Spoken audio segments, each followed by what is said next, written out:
All right, now I can start.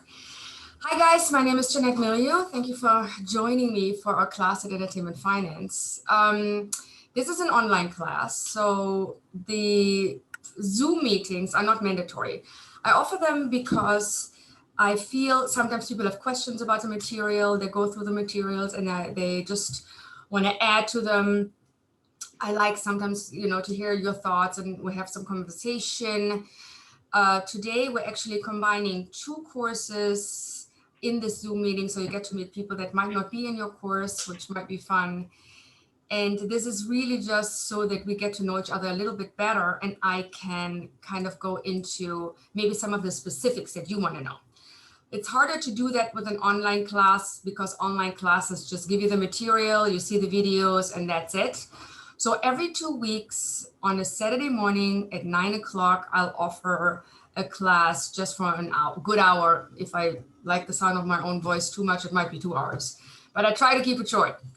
So what I would like to do today, if that's okay, I would like to get to know who's on here with me today, if that's okay. So if you don't mind sharing who you are, where you are right now, what you do, and what you are hoping to gain from this class, that would be great. So I might just go down the line here. Maybe I'll start with the person right left to me. Robert, are you willing to start and give us a little bit about yourself? Yeah, no problem. My name is, I'm in LA. If you don't like talking about yourself in LA, you need to go to another city. uh, I've been in LA for about 17 years. I came here kind of chasing two different dreams of acting and editing. Maybe not dreams, goals, whatever you want to call them. I had no idea what line producers did or really what producers did. I just thought they ran around chasing money, schmoozing people, and yelling for string cheese at 3 o'clock in the morning. I love that job description. I want that job. Scott Rudin already has it. Had it. And a couple years ago, a friend of mine said, "Hey, do you want to help me make this low budget movie? $35,000, and you're just going to be an associate producer." I said, "Okay." And as I got to learn about it, I realized, oh, it's a puzzle. It's a it's risk and it's go and it's chess and it's all these fun things. And I thought, oh my God, I so want to do this. I love puzzles. So we formed a production company, and I'm learning to be a line producer. I'm actually line producing a ULB. It's $300,000 budget currently. At least I'm trying to get it down there. But I am painfully aware of not knowing what I don't know.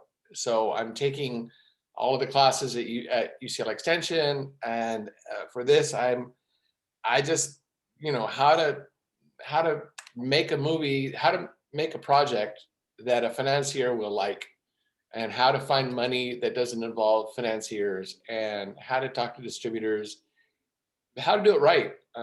It seems like there's a lot of people who somehow have careers and aren't very good at it. And I want to be the one who's good at it and make good, fun projects for everybody. So that's probably a long-winded version of my story. Well, thank you for that, Robert. And you make a good point. There are actually a lot of people in the industry that have been producing for a long time that don't know what you're going to be learning in this class. And I work with producers like that all the time because putting it together, putting the financing together, putting a project together is like a puzzle, as you describe it. It's actually a very good analogy for this. So we'll try to get you what you need in this class. And obviously, if you have any questions, always feel free to reach out. That goes for everyone. Is it Jatin? Jatin? How do I spell your name right? By the way, I muted some of you. So sorry, Yeah. you must unmute yourself. Yeah, my name is Jatin. The best way to pronounce it is taking out S from Justin, and there you go. I like that. Yeah. So hi, as you know, my name is Jatin. I'm from Mumbai, from India, a city of Bollywood. That's what we call it there. And yeah, like I guess in 2013, I started working for a PR company in Mumbai.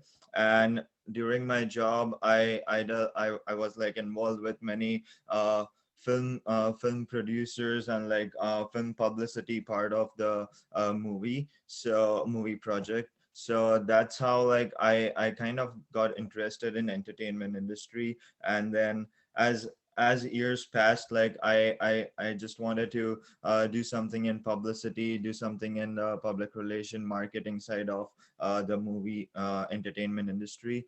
And after a few years, I decided like, well, since I'm in this for like 2 3 years now, why not get a master's degree in communications and media? So that's how I decided to come to New York. And I'm in Rochester right now, currently, New York, Rochester. And I got my master's in media communications from Rochester Institute of Technology. Because I also have background in engineering, electronics engineering. So that's why I thought like probably working with some engineers, technical people, and also media people would like, fit well for me.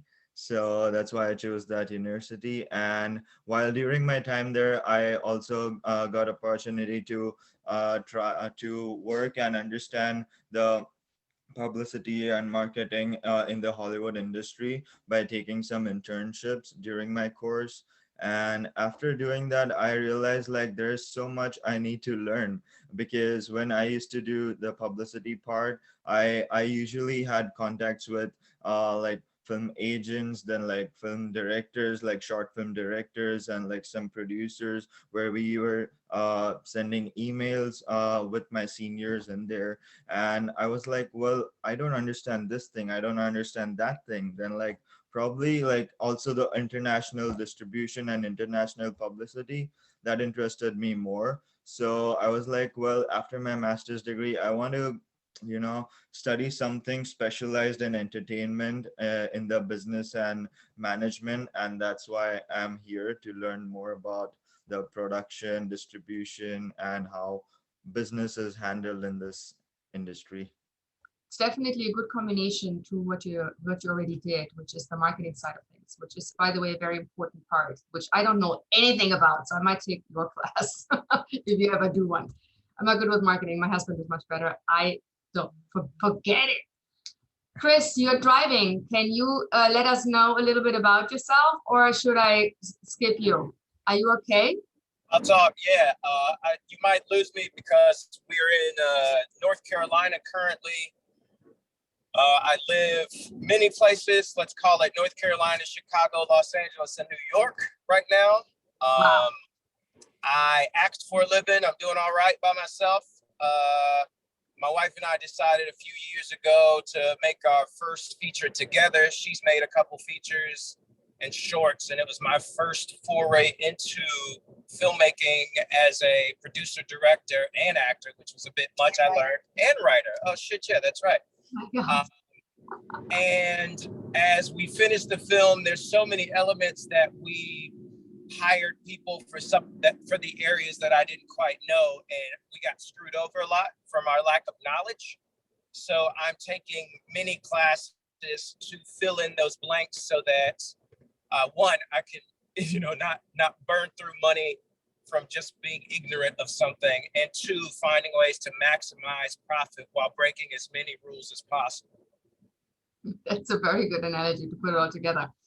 Well, congratulations, first of all, on being an actor. I have to say that in my personal opinion, that is the hardest job in the industry. To me, I've always bowed to, when I see actors, how they prepare, what they do, I say, you know what, I'm just glad I only have to give you a check and then you just show up and be brilliant.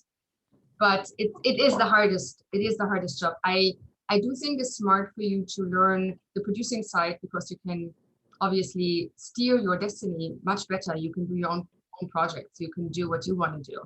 But I would not advise you doing all of it at the same time. So if you are acting, you can start, put the movie together. You can do all the things that you learn in this class and produce to get it ready for production. But when you start, let's say on the first day of shooting, you need to give that producing it to someone else, because it's going to be very distracting for you to have to do both. And also it's sometimes a conflict of interest. So it's hard. I did it. It's really hard to do. It's really, really, really, really, really hard. Yeah. Hire a good line producer, or hire a good UPM, or hire a producer to take that off you, that, you know, maybe goes with you as you put it together, then hand it over to them when you start shooting. The same with directing. If you're directing something and acting, which is okay to combine, but there again, if you're also the producer, hand the producing over to someone else. The product is going to be better, you're going to be better, and you're not going to have as many headaches. Just my advice for what it's worth. Nice to meet you. Thank you. Eric, I feel I know your name. Have you done another class with me, maybe somewhere else? I feel like I know you. No, first class. I mean, who knows? Oh, okay, go ahead. Hi, everybody. Hey. I've been in LA like 3 years now, and I've done a handful of smaller projects, but would like to shoot my first feature next year, and all the challenges that comes with that. One of the biggest ones is financing and making sure that everybody gets paid back on time. So I'd like to take the class just to get a lot more organized on how to best do that. That's a good point. And congratulations on embarking on your first feature. Thank you. I'd like to know more about it. So when you get closer to it, if you want to, you know, share with me where you are, what you need, and maybe there's something I can do to help. Okay. Awesome. Thank you. All right, Viviana, are you okay? Hi, there you are. Hi, hello. Hey, nice to meet you. Same, thank you. Hi, everybody. I am Viviana. I am from, live in Barcelona, Spain. It's been 11 years since I've been here, but I'm actually from Colombia, South America. Now I'm working in a new studio that, okay, let's say 3 years more or less, that it's starting to consolidate a production studio. And I'm there doing a production manager pretty much. And it's been something new for me, like all this new stuff, but I really like it. Every day I learn more. I discover what things I have to be more careful because I don't know. So I try to figure out or join this course, for example. I do come from more the post-production process of creating content, mainly as a compare artist and motion graphic artist. Like I actually, my background was graphic design, and then I did motion graphics, and then I do compositing, which is more like a visual effects, part of the visual effects part. That is one of my favorites. So the production company that I work now, it's more consolidated in working with visual effects. So it's like an important part for us. Every project has something about it. This production company that I work for, it's related to a visual effects university here in Barcelona, Spain. So we get the opportunity, at least I get the opportunity to work with a lot of students and people that graduated and actually are able to do the more technical aspect. And so that you need to be able to produce a VFX content. We mainly do shorts, and now we are just starting our first film, mine as well. So this is also an experiment for the company, for me, but it's also good because we have to do it. We have to start doing that, and then eventually, ideally, we want to be able to produce one film every 1.5 years, because we also try to give the students also, like, to this university, I try to provide like these production services so they can level up. And also we help them with developing projects, but also we have our own line with our own content that we create. So it's really nice. I get to do a lot of different projects. I am also focused a lot in CGI, and video games is also like a really important part, and working with new technology like Unreal Engine, it's like a really important asset for us that we want to keep evolving. So this is what I'm doing, and I have to learn a lot of this class, especially because it's what I am lacking for, and to meet everybody and learn more about abroad productions. It's really important for us. Spain is starting to develop a more film production space, which is really nice. but nothing compared to what you can see in North America or Canada. But I really want to learn and eventually be able to create bridges between continents and to be able to produce more potent and visuals content. That's it. Right, right. Well, I think in your case, it's brilliant that you're coming from post-production, because this is where everything comes together in the end, and it's really an important element for storytelling itself. So visual effects is fantastic. Every movie today, every TV show today needs visual effects. So you're definitely in the right place there. But knowing how to put the pieces together on a story sense, it's very important to actually already put it together on a development level, because when you see the final content, you know where you want to go. And putting it together in order to get that goal, this kind of understanding that you already have is essential to putting projects together that actually work very well and that flow very well. Because part of our job as a producer is to develop stories, and they need to be good. So we need to know what they have to look like in the end. So that's an advantage, actually. Spain offers a very strong tax credit. So you might, when you talk about building bridges, you might be able to entice some of your colleagues here or other producers to come shoot there, because they're going to be able, if they work with your company in co-production, to get 35% of a tax credit. That's at least, I think, what it was last. Now these things always change a little bit once in a while, but that's one way to create a bridge, giving people money. I think that usually works. Thank you for sharing your story. Thank you so much. I've just learned now from what you said. There you go. Learned something already. Like it. Benjamin, how are you? Very good. Thank you for having this class. So I am from a lot of different places, actually. I was born in Canada. I grew up in Chicago and in Frankfurt. So, guten Morgen. Guten Morgen. Sprichst Deutsch. Love it. Ja, ein bisschen. Ich könnte es schütteln. And then I came out here originally for studying theater at school, and then that switched over to film. And kind of since I've been out of school for about 3 years, and in that time, I've kind of gleaned more towards a specific part of the industry, which is animation television, and specifically animation television production. And so recently, I went from all stages of kind of development to post-production, and I kind of landed there, and I'm on that journey, and that's a lot of fun, a lot of networking, a lot of just learning more about the process.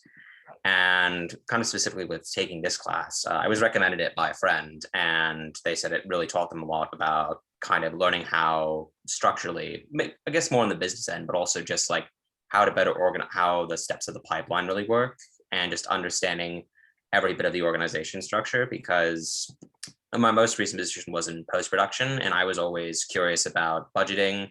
We would do that a lot for stock footage and for locations, and occasionally I would see some of the reports if my coordinator or supervisor was kind enough to let me see them. And yeah, I know eventually, like, the specific interest I'm going into is very niche, particularly with animation and television. And just like anything that I can learn about specifically like budgeting and the business side of it, and understanding how to develop and produce an idea, and as well as that, just like organizing everything. And I think, yeah, learning how to obey the rules, but also learning how to bend them if necessary when it's called for it, and just also learning how to budget. So yeah. I like the bending of the rules part. When I came here from Germany, none of these Hollywood rules made any sense to me. And as a German, you have a very structured brain. You can't help yourself. It's just what we get born with. And I came here and I found it all to be a big chaos. And then a lot of this bullshit that happens, excuse my French, is just not only distracting, but it caused me to make some real mistakes. I'll talk about that actually in the modules. You're making a good point. It is important to understand the structure, but it is also important to be okay with, creating your own rules, creating your own path that makes sense for you. Because the rules that we have here in this industry, they're fairly vague, for lack of a better word. Right, let's be nice about it. All right, Katie, is it Katie? Did I say this right? Hi. Yes, it's Katie, because my actual name is Katharina. Katharina! Yes, but I go by Katie because I think it's easier, and then it's not Catherine or anything like that. So that's why I go by Katie. I live in Berlin, and I went to film school, to Film University in Berlin. And I did a couple smaller projects and mostly student films where I tried like PA and location management and was mostly involved on the production side of things. So I was always very interested in that, but I'm not really happy with the German film industry. So that's why I kind of try to transition to the American film industry, which is why I'm taking this certificate at UCLA Extension. And I actually took your husband Jim's class last in January. So I remember you were there and had like this one lesson where you talked to us, and I was really impressed and I was totally interested. And then I went to so many different other classes where people were telling me about this class and they told me it's so good and you have to take it and it's really giving you so much and you can learn so much about financing. And I think that's one of the aspects that I know the least about and that I'm really like, which seems to be a big challenge to me, finding the money and knowing how to actually make the movie work, because without the money, you can't make the movie. So that's why I'm really looking forward to taking your class. Well, thank you. I'm glad all these people that are paid to give you good feedback came through to you. Yeah. I'm glad that there is some good words out there, and lovely to meet you. I know Jim's class is a lot of fun, and he does actually too. He does, I think, the business of entertainment, and then is it producing, directing, documentary series? I know it's a long name of the class. I always forget what it is. Which one did you take? The business class. Oh, yeah. Business of Yes, entertainment. great guest speakers in that one. It's fantastic. Yeah. Well, Yeah, thank you for joining us, Katie. I can relate where you're coming from. As you know, or may not know, I worked in the German industry for a long time. I worked with network stations like RTL and ProSieben. All these Germans produced anything from game shows like Price is Right, Family Feud, and Riskant, and all these things, and then TV series and movies. And what I never understood is why we are fairly limited over there. You know, it's not an entrepreneurial way of thinking when you work in the German film industry, and the film industry itself is very entrepreneurial. So it always feels like you're bumping against corners and you can't really do much. And that's why I was happy to, win the green card in the lottery and then immigrated here about 20 years ago. It is a bit of a challenge, I can tell you this, when you come, because the cultures here is very different than what you're used to.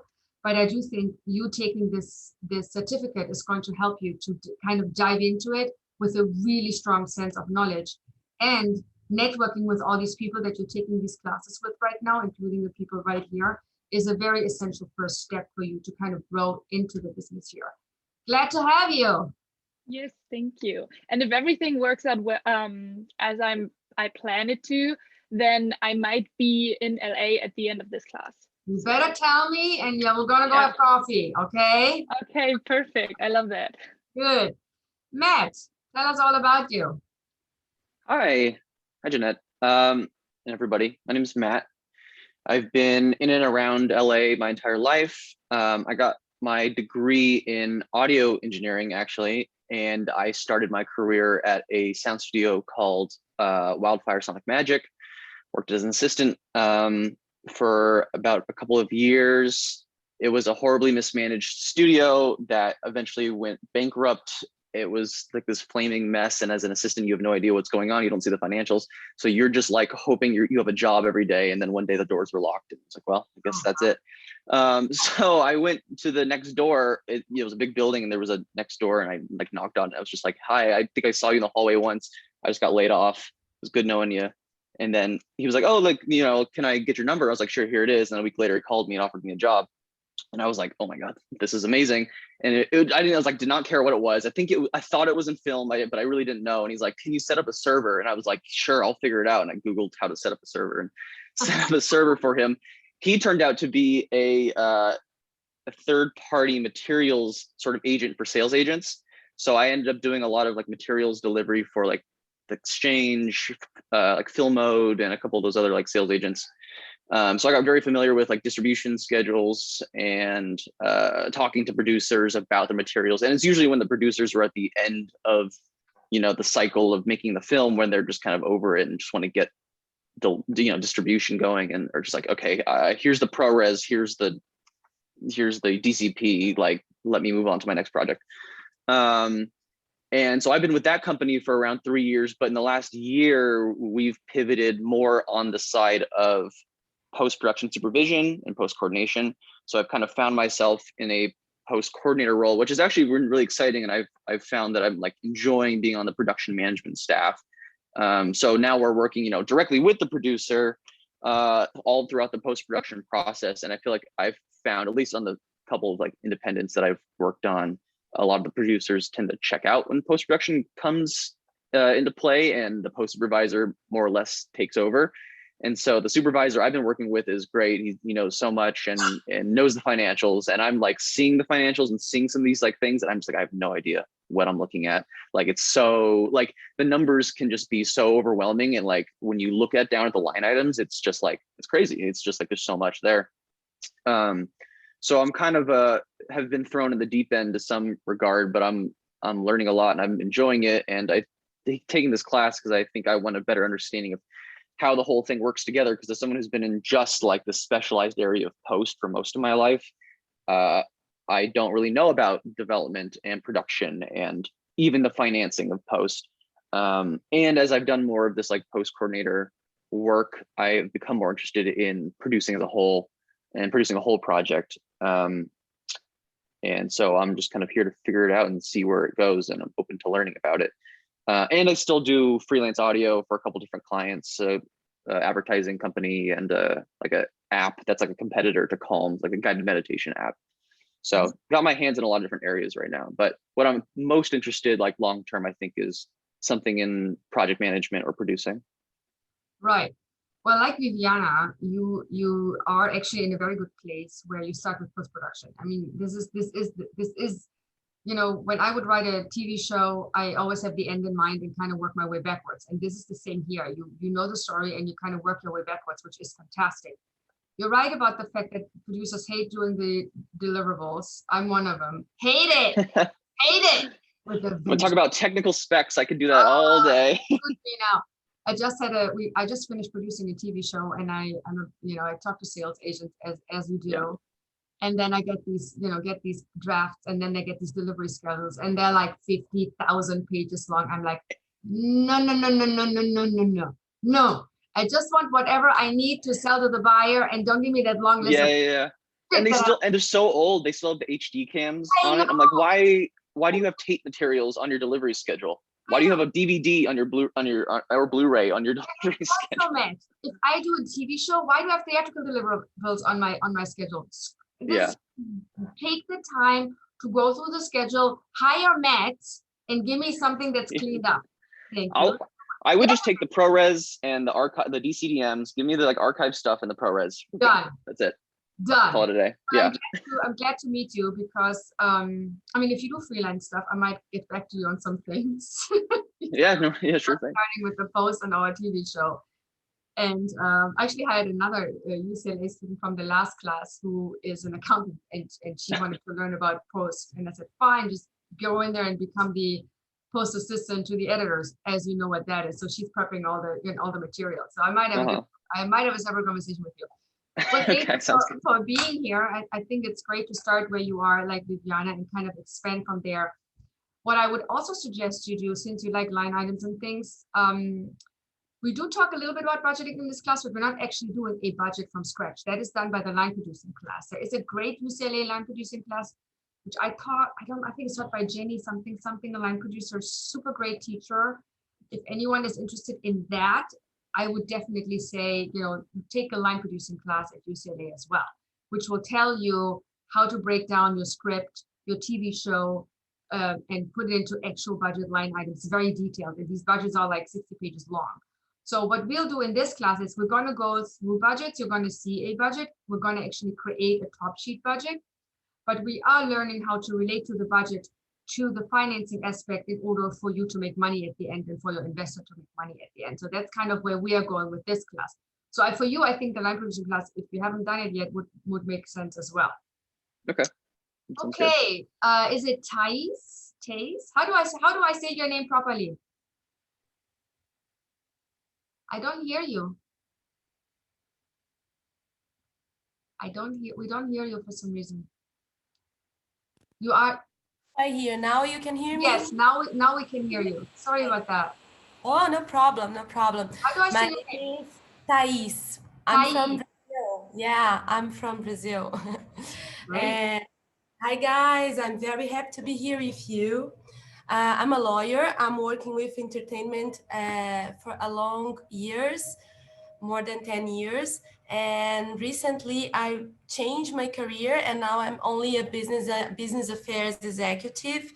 So because of that, I start to thinking about to understand better how to finance a feature, because it's important when I will evaluate a development budget to approve the lines, to understand better the structure, to negotiate how to split the revenue. So I think it would be great to sharing my experience, more a legal experience with you, and then also learn with all of you how to structure a deal.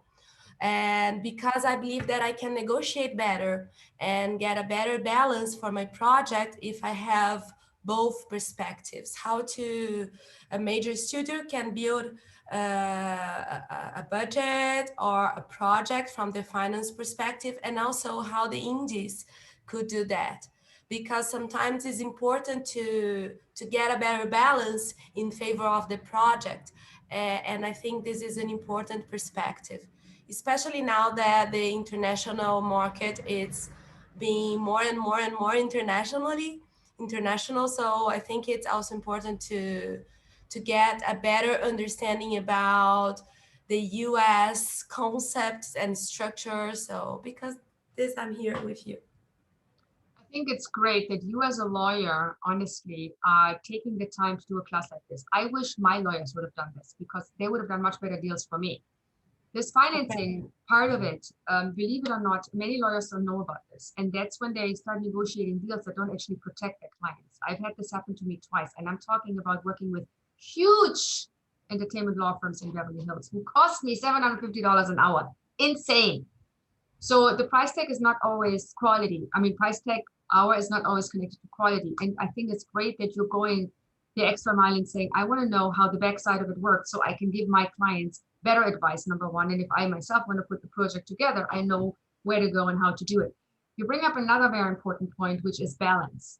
And the balance means when we do a deal as producers, in this case, if you are working with your client and represent a producer, or if you are a producer, and on the other side is a studio or a network or an investor, you have to be okay with the fact that the deal is going to be something that is slightly painful for everyone, because there isn't a deal that makes just everyone happy. It very rarely happens. We all have to give a little to get a little.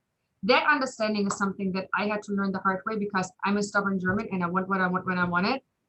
And it burned some bridges for me.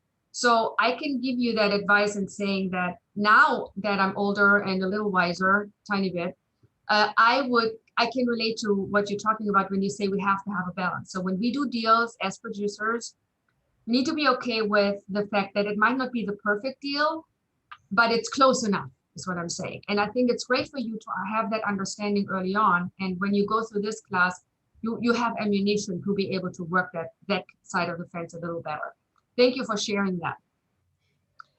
Jacob, I have to say, your background looks amazing. It looks like it's a photo. I was looking at this earlier saying, okay, it's not moving. Is it a photo? No, it's not a photo because now it's moving. Oh, my What is this? Oh no, I just I set it at blurred. I have like a blurred background. There's always I do a lot of Zoom calls. There's always distractions in the background. I've been working remotely for a while now, so. There is a thing on Zoom where you can set it to. Yeah, it's a filter. So you just go to your preferences, and then you can. I advertise this because you see the shit that is in my background here. It's not very appealing. But yeah, wow, now I learned something. Yay. All right, Jacob, sorry, I didn't want to distract you. I want to know all about you now. Yeah, of course. So yeah, I'm from Sweden, but I live in Atlanta. It was kind of a COVID move, but I work as an account director for a digital advertising company, a digital advertising technology company, working with publishers. So we have had a recent focus on connected TV and over-the-top television and advanced TV. So kind of like where the industry is going in film distribution as well. My wife completed her master's in cinematography last year, and we just we've been working on some projects together. So we just finished 2 months of shooting for a documentary project in Venice Beach together, and with a few other friends in Atlanta. So I'm taking a course to learn more about kind of like distribution agreements, how the industry works, and how to better like pitch content to distributors. It's sort of like a pivot I'm trying to make for myself, getting more involved with content acquisition potentially, and just learning more about how that world works. I am taking the class. I found out about the UCLA extension program through kind of like one of the new leaders in the industry. Her name is Bitsy Lippitt. She's the director of content acquisition at Tubi. And she apparently took entertainment financing at UCLA. So I figured, why not? So that's why I'm here. Nice to meet you. It's good. I mean, coming from marketing, I mean, coming from your end of the spectrum is like totally the other side. Yeah. So you're gonna find that the way you think about things and the way you approach things is going to be slightly different. But I think your creative brain is going to appreciate the different paths you can take. So I think that on that note, I think you might actually enjoy this. But I do think it's obviously important. It is a good combination to what you're doing. That's for sure. It is, you know, however, the side that makes it all happen. Learning how to pitch something is a little bit of sales and marketing, honestly, because you're pitching something that isn't real, and you have to pitch it in a way that they get it, not necessarily. You actually not. I should not say this, given this is being recorded. But you're not actually pitching the show you're going to actually be doing. You're pitching the show that you think that they want. So for me, I always have to kind of go in, and it's a mixing of reading the room, but also really doing a performance, and then they fill in the blanks, meaning the executives. It's a little different when you do a pitch deck with investors. In this course, we're going to do both. We have a pitch deck that serves both purposes. We're going to do one for an executive, and then we're going to do one for a financier, and they're slightly different. And it's good to know the differentiation. But marketing is half the battle on that one, so it's good to know. Is it Kaylin? Do I say this right? It's Kalin. Kalin. Hello, how are you? Hi. My name is Kalin. I was born in New Jersey, so I am technically an American citizen, but I'm living in Singapore right now. My mind is awake. It's fine. And yeah, I was studying film and filmmaking in Chicago, but in university, but I moved back here where my family lives right now because of COVID last year in March, and I graduated online. And I still wanted to keep learning, especially since I missed most of the hands-on stuff, and they were more focused on the creative work, and I wanted to learn more about the business side and the financing. So yeah, I took this opportunity of this online platform to get myself educated while I am in Singapore. Right. Singapore, what time is it there right now? It's almost 1 a.m. Oh, shoot. And I'm like talking on and on and on. We'll make it short. I have a PowerPoint presentation. I promise it's not that long. It's only 15 slides. And I talk very fast, so I'll make it through it very quickly so you can go back to bed. Oh my gosh. It's okay. But it's recorded, right? So I can go back. It's definitely recorded. So in the meantime, if you fall asleep, just switch it off, go on sleep and record it. Okay. Yeah, great to meet you. Nice to have you. Did I miss anyone in this class that I did not ask to say hello to us? If not, I will start sharing my screen now, which is a second screen that I have that should be showing a PowerPoint presentation. Do you all see the PowerPoint presentation or not? You do see it? Okay, great. So let me just do something here. I'm gonna move this over because it's the wrong one. I'm moving this over here. Okay. So I'm going to walk you through this thing. And if you have questions while I go through it, just write them down, and then we'll do a little Q&A at the end. So what we're talking about today is a mix between the module 1 and module 2. So module 2 is going to open up on Monday.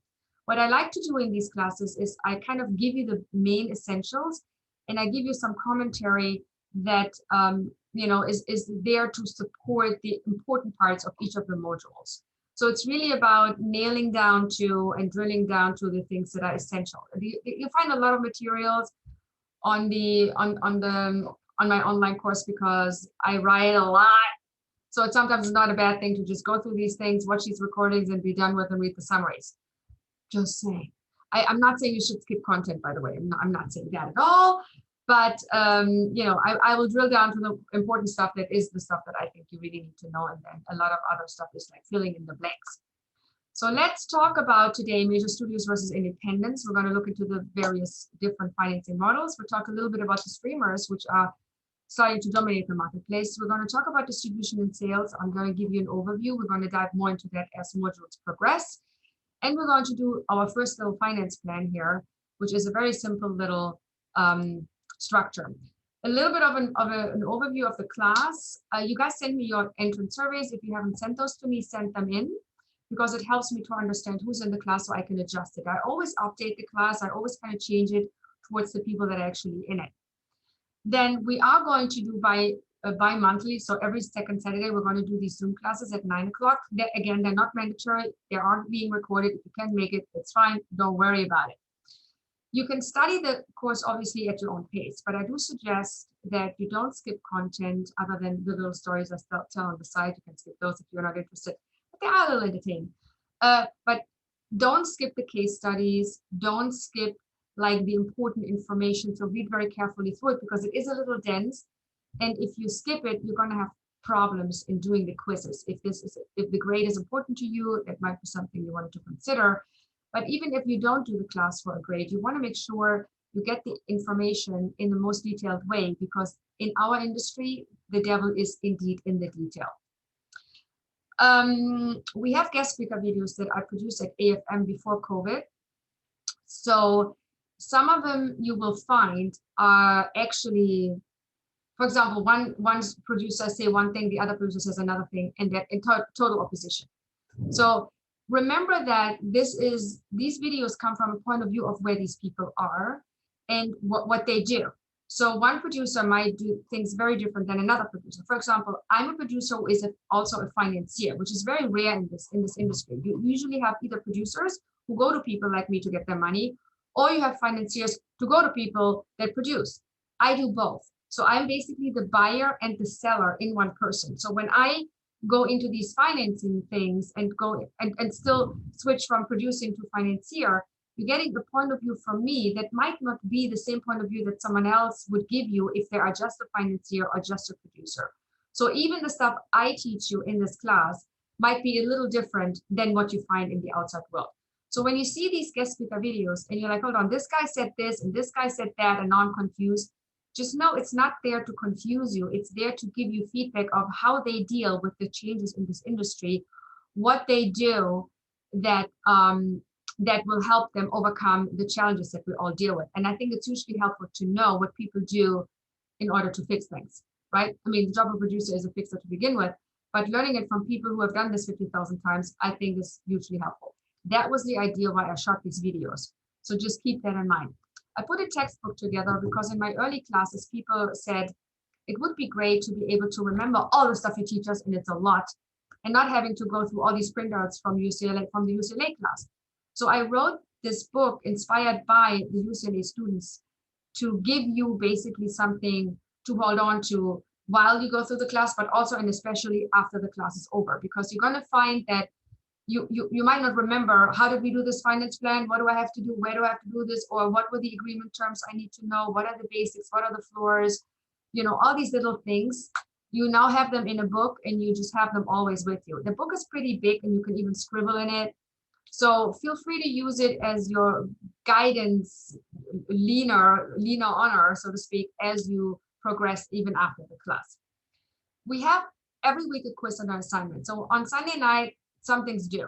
Just know that. It's usually small stuff. It's not big stuff, but it's something that also tests your understanding of things.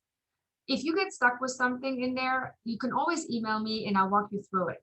So let's say that some quizzes have case studies where they say, tell me what the net profits is. And it's an entire case study that you have to do. And you're like, okay, I don't know how to do this. Send me an email, we'll do it together. I want you to know how to do this. And I don't want you, it's not about the grade for me. It's about you retaining information that is important for you. So don't be shy. call me up and let's do this together. I do office hours actually every week. So we're doing office hours after a Zoom class from like 12 to like 3, depending on what we're doing. And when we're not doing a Zoom class, I'm offering office hours from 9, I think it's from 9 to 11 or something like that. So feel free to use that Saturday morning to, if you don't make it to the class, just at least, call me up and say, Jeanette, I got stuck. I want to know things. I am doing some extra credits for you guys that obviously are totally up to you to do. You don't have to do them. But the one thing I think that is an interesting thing to do and you might actually benefit from is putting a project together, putting a business plan for a project together with the people in your group. So what Canvas does, Canvas puts groups together and has group leaders. So when you go in your Canvas module to go, I think you go to people and then you see what group you're in and you see if you're a group leader or not. I didn't assign any of the groups. I didn't assign any of the leaders. If you see you are a group leader, you don't want to be a group leader, just let me know, I'll remove you. Even if you don't want to be in the group, let me know and I'll remove you. But what the group would do is towards the end of the class, you guys work together throughout the course for the next 3 months. Towards the end of the class, you pitch me your project and I'll probably bring in Jim. And we would both give you feedback from an investor point of view, from an executive point of view. And we give you feedback on both levels, creative and financial. So your group would put together an imaginary project that ends up being a business plan that you would then pitch. So I think it's a great learning curve to kind of combine all the things you learn in the class into this one business plan. So if you have the time to do the group project, I suggest you do it. If there are any technical issues, which they are on Canvas sometimes, a link doesn't work, an image doesn't show up. That's why I always write image over the image, because I know image sometimes don't show up. So if there's the word image and there's no image, let me know so I can add it or fix it. If there is a link and the link doesn't open, let me know, I'll add it and fix it. There are sometimes what I see happen is that, Canvas uploaded the wrong quiz or the wrong case study. There's always something. So don't be shy to tell me, you know what, I'm reading something that makes no sense whatsoever and I'm not getting it, or I'm not seeing this, or I'm not seeing that, and that doesn't work. Email me. If it's a severe technical issue, I will send you over to the technical team at UCLA. But if it's something content driven, I can probably fix it for you. So just let me know. I mentioned the Canvas office hours. They are listed on the calendar. All you do is just sign up for a slot and leave me your cell phone number so I can text you in case I run late with someone else before you. So just make sure to always leave your cell phone number. We would meet on the Zoom thing that we're doing right now. Obviously, the office hours are not recorded, so don't worry about it. Unless you want them to be, because you want to look later at maybe a case study we did together, and then I just send it to just you. So you have that option. I put a Facebook group together for all the people that I have taught on UCLA since they started, which was 5 years ago or something. So there's like, I don't know, 400, 500 people on there. And the nice thing about it is they all go places, they all do things, and they work with each other. So feel free to take a look at the Facebook site and just sign if you're on Facebook. I don't know if you are or not. Sign up for that. What I do also, when I hear about a new financier in the marketplace, or if I hear about like an event that I think is interesting for you to attend to or to check out, I'll post these things on that site as well. Obviously, I can email them, but in many cases I forget to email. So I just put it on Facebook. So feel free to check that out and sign up this link, and then we can go. Now, as you hear from my accent, I'm German. There might be a sentence that you read that has like a spelling in there, or it makes no sense on the grammar side of things. I'm always updating these modules, and I write as fast as I speak. So it is absolutely possible that there is spellings in there. And so don't be shy just to tell me, and then I'll fix it. But I'm not perfect, and I want you to know that too. So that said, any questions about this? Good. Let's jump into it. So in the first module, you saw that we talked a little bit about the major studio and the independents, and we made a comparison. So when we start about talking about major studios, think about them as an then and now scenario. When they started, they basically were financing, development, production, distribution, which they still do, and they control the IP entirely. Whatever the studio produces, they control entirely. They don't share IP, they don't share rights, they control everything. There are a few exceptions, but in the most cases, they control everything because they want to. It's their business model. In the early days, studios owned studio lots, they owned theater chains, and they were able to contract stars exclusively and directors. So the star that they had contracted or the director that they had contracted was not able to work for anyone else, no indie and no other studio. This is all great. little bit happens right now with the streamers who are doing exclusive deals with like the Ryan Murphys of the world and other people, Reese Witherspoons and so forth, where they have exclusive deals with them. So it's a little bit happening again with the streamers. I'm not sure it's happening with the studios as much because they're more focused on their tentpole pictures based on IPs that they already own, where they know they have an ingrained audience, which is important for them. Something happened somewhere around the 1950s where when the theater owns the theater changed, which enabled them to control the entire value chain from developing a project, producing a project, and distributing a project, and creating and controlling the entire value chain of all the revenues associated to that, which was brilliant. In the 1950s, the government said, in the US at least, you can no longer own theater chains. So that revenue side of things was taken away from them. They now have to book theaters in order to place their movies into them, which is a bit of a headache, as we've read recently, but they have to deal with it. I believe this is going to change because we see that streamers are actually trying to buy theaters. So if the streamers succeed in buying theaters, the streamer would essentially pay for development, production, and distribution, and would step into the feet or into the foots, into the shoes is the right word, of the studio. So if they would be allowed to buy theater chains, the studios would probably lobby to say, excuse us, hello, we want that again too. Why do they get it? Why don't we get it? So there might be some changes going on, who knows, but I know that theater chains right now are not owned by studios, and I know that we've read in the trades that streamers are actually trying to buy them. Now, in the 1950s, again, around that time, the studios changed their business model because television became and started. And in addition to theatrical movies, they were also then starting to produce TV content. They're constantly changing their business models, but in general, studios are in the business of distribution. People always say, oh, they're in the business of production or this or that other. No. The studio is an entity that produces something to distribute it and to make money with all the ancillary rights associated with it. So when they charge distribution fees, they make money. When they do P&A, they make money. When they produce, they make money. Even when they go on their own studio slots, they make money because they have all these profit centers. But distribution is their focus. So going into television, owning television networks, wholly or partially, is part of their business strategy. Going online, owning online streamers, partially or wholly, has always been their part of their business plan. They're just expanding it further because we are going into the new universe where watching content online is the thing.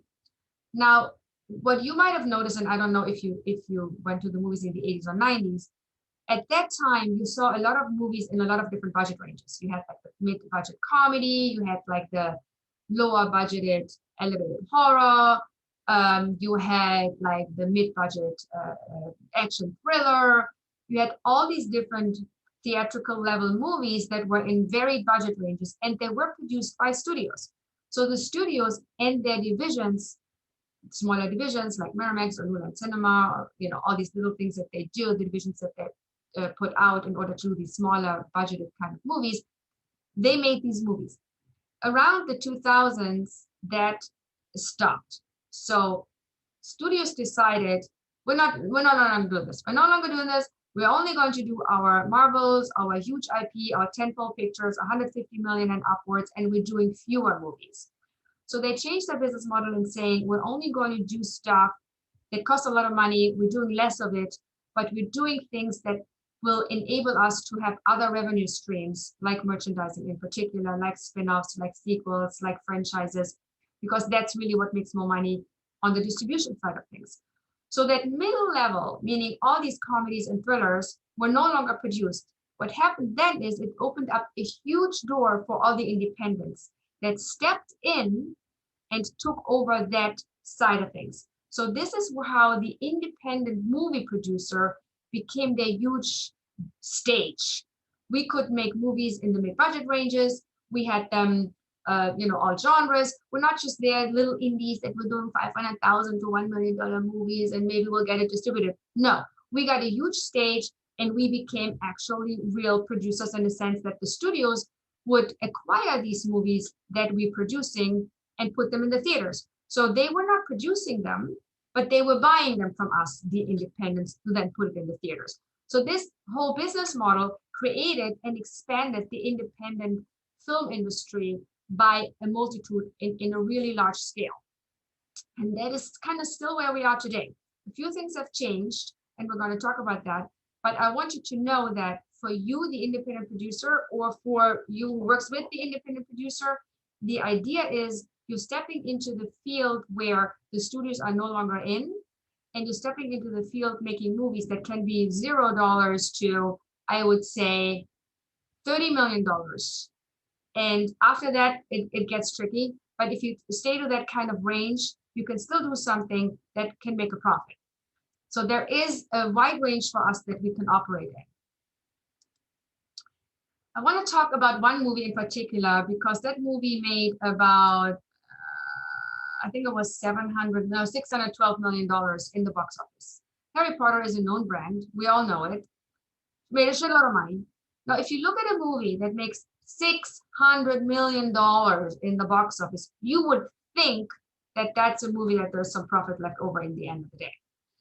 When you look at the fact that, you know, the studio charges a few things, it charges accounting cost of $2 million, it charges distribution fee of $200 million, it charges distribution expenses of nearly $200 million, and it charged the budget, which was around 300, plus the interest to be able to finance this movie is included. That's nearly $400,000. So if you look at all these things, you get to the place where you say, hold on a second, what?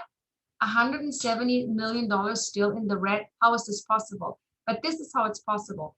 Understanding that the studio is in the business of distribution and making money with their money is the essential point here, because they charge on every level and they create business profit centers that can charge these fees. So the studio itself is not in the negative. The investor who gave the money to the studio to produce Harry Potter is the poor chap that's in the negative. And this is just a general summary of the case study that you saw online to show you what areas are the most expensive that we're dealing with when we're talking about a studio movie and why it's in the red. There are some things that give you options when it comes to IP and control of the IP. So let's say, you know, we're going to look at Star Wars, Baywatch, and Dog Whisperer. Star Wars, we all know the story, you know, great Mr. Lucas was trying to do this amazing movie after he did, I think it was Galactica, some movie, anyway, I forgot what it was. I'm not good with that stuff. Anyway, this thing was not supposed to happen. Then when Fox became interested in it and made him an offer, he then insisted on keeping the merchandising rights, which is basically what made his career.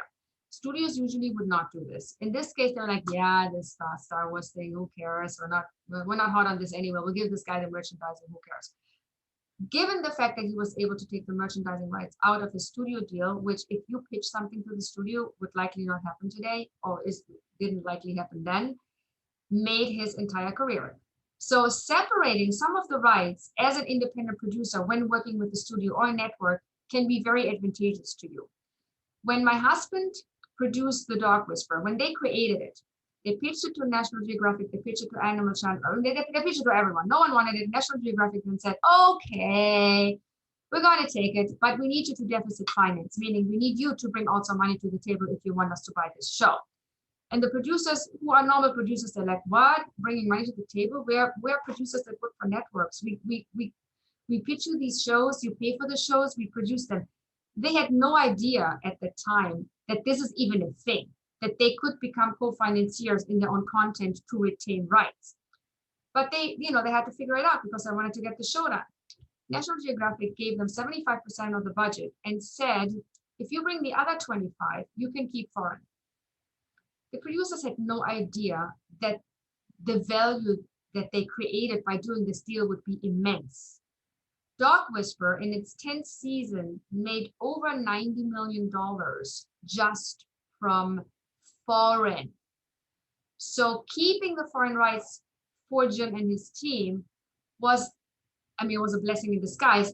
It was a killer deal because National Geographic, yes, they have domestic, they still have domestic, they have domestic forever, and they can do with domestic, meaning the US, whatever they want, but they have no say in the foreign market. In fact, they have to come to Jim to buy any foreign territory that they would like to air the dog whisperer in. And they actually do, because National Geographic has network stations and partnerships with network stations all around the world. So keeping this deal, doing a split rights deal, made this producer, or this producing group in this case, Jim, a lot of money because they were able to keep the foreign rights. It gets even more interesting with Michael Burke, who is another colleague of mine, who told me the story about Baywatch. When they did the first season of Baywatch, it's like, yeah, whatever, we're not going to continue. The network canceled the show. It was done with. So Michael said, well, hold on a second. I really believe in this concept and I want to try to get this made. So what did he do? He went to companies like Germany, Italy, France, especially Germany, because they love David Hasselhoff, and said, guys, the network in the US is not going to continue, but if you want to continue, and if you pre-buy my show, I will continue producing it. So he pre-sold a show that the network had canceled, financed the entire show through pre-sales and international revenue, international distribution partners, and was able to basically say to the network, by the way, I'm doing the show with or without you. If you want it, you can buy the US rights. If you don't want it, I'm going to sell the US rights as a license to someone else. So then it was like, oh, okay, before it goes to someone else, we better do something about this. He created a huge brand by not accepting the no that the network gave him. He believed in it, and Baywatch is one of the largest and biggest brands on the planet right now. So it is important that you understand when you create an idea, it's important for you to own it. You don't ever want to work on an idea that you don't control. You option it, you do a deal with the writer, or it's your own idea, and then you make sure that you secure the copyright or sign it up with the WGA so it's safe. You want to keep the creative control as much as you can. Now, when you work with the studio and you pitch it, and the studio says, I'm going to buy your idea, I think it's fantastic. In this moment, you're going to have to probably get rid of it if you want to get the deal done. They buy it, they do it, they pay for everything, and that's not the worst deal to be doing. So it's okay to do that. But if the studio says, I'm not sure, you can go to them and say, okay, why don't we do a co-production, or why don't we do a split rights deal? Still try to work with them, keeping certain rights for yourself and still making it possible with the studio. The same would actually apply with the network station, where you can do a similar deal. You can do a deal with the network where they keep the US and you keep international, and you tell them, I want you to pay this much for the US rights. I will take care of the rest and find the money myself. If you do it like that, you get the no to become a yes, because the network or studio is going to take less risk with your project. And they're going to be like, okay, we think it's a nice one, but we're not so sure. We don't want to spend all the money on it. And you keep in the controlling seat because you provide funds that allow you to get this thing made. The budget differences between major studios and independents are obviously immense, but we're thinking about worlds where tentpole films is not something we as independents produce. I mean, when I was working with the German media funds, we did actually produce the Lord of the Rings, which is a huge budgeted franchise, and it was financed by equity funds, and it was therefore independently produced on some level. But it's not something I would suggest you do. The budget levels that we will focus on will be lower because we as producers, we have to stay within the realm of feasibility. The story development part of it can be a little strenuous. And you as the producer, first of all, have to find the money or pay for the money to develop your story, because that is your job, because you're not a writer. You don't just write a thing and then go, here's the script and go do it. You're the actual producer. You're the guy that does it, or the girl. So you're going to deal with development. I call it development hell, because while you develop and spend the money to develop, you don't really know, is it going to go anywhere, or is anyone going to love this, or is it just going to be shelved? And is my grandmother the only one who ever reads my script? So you don't know. This is a bit of a tricky situation, but it is worth it when you work on an idea that you really believe in. When we deal with distribution as independents, we do have various options, and I'll go through them. From giving someone the entire idea that then controls it, to keeping it all and buying airtime on a network, which gives you entire control, and you become the network within the network. It's called the buy-on scenario, and we're going to talk about that in a minute. You do have options to take charge of your project in every single step of the way. So it's not to say that if someone says no, this project is not going to happen. It's just a no that should inspire you to find a different approach. And the different approaches available to you is something you'll be learning in the class. So we talked about the changing landscape a little bit, focus studios, the studio focus being on tent poles. We talked about the indies increasing their potential by being able to step into that field that the studios are no longer occupying and producing commercial theatrical little projects that look and feel like studio movies that can be bought by studios and distributed by studios. We do have a bit of a situation going on in the last few years, and I think it's still going on. And I think COVID has not made it any better, and the disruption with the streamers has not made it any better. We're giving you an example. When I came here 20 years ago, I was able to literally pre-sale 120% of my budget, meaning I made money and I hadn't even done the movie yet. So pre-selling means I take my script, I take my actors, I take my directors, and I tell the buyer in Germany, you should be buying this because it's brilliant, and here's who's in it, and here's who's doing it, and I'm producing it, and it's $5, and I need you to give me $3. That's kind of the conversation that I would be having, or the sales agent would be having. If Germany decides we're going to buy the German rights at this stage before the film is produced, they would pre-buy it. So a pre-sale is nothing but a distribution agreement that you enter into before the movie is actually made. Otherwise, it would just be a sale. So these pre-sales were done a lot. And you were able to do anywhere from 80 to 150% of your budget in those foreign pre-sales. These times are long gone. Pre-sales are very hard to achieve these days, and it is also more difficult to achieve the price level that I got. So when I was selling my movies in the early days, I was able to get between 10 and 20% from Germany. Now I'm lucky to get between 5 and 10 from Germany. So the license prices have changed. The reason for that is that when the streamers came into the marketplace, audiences shifted to the streamers. Networks lost audience.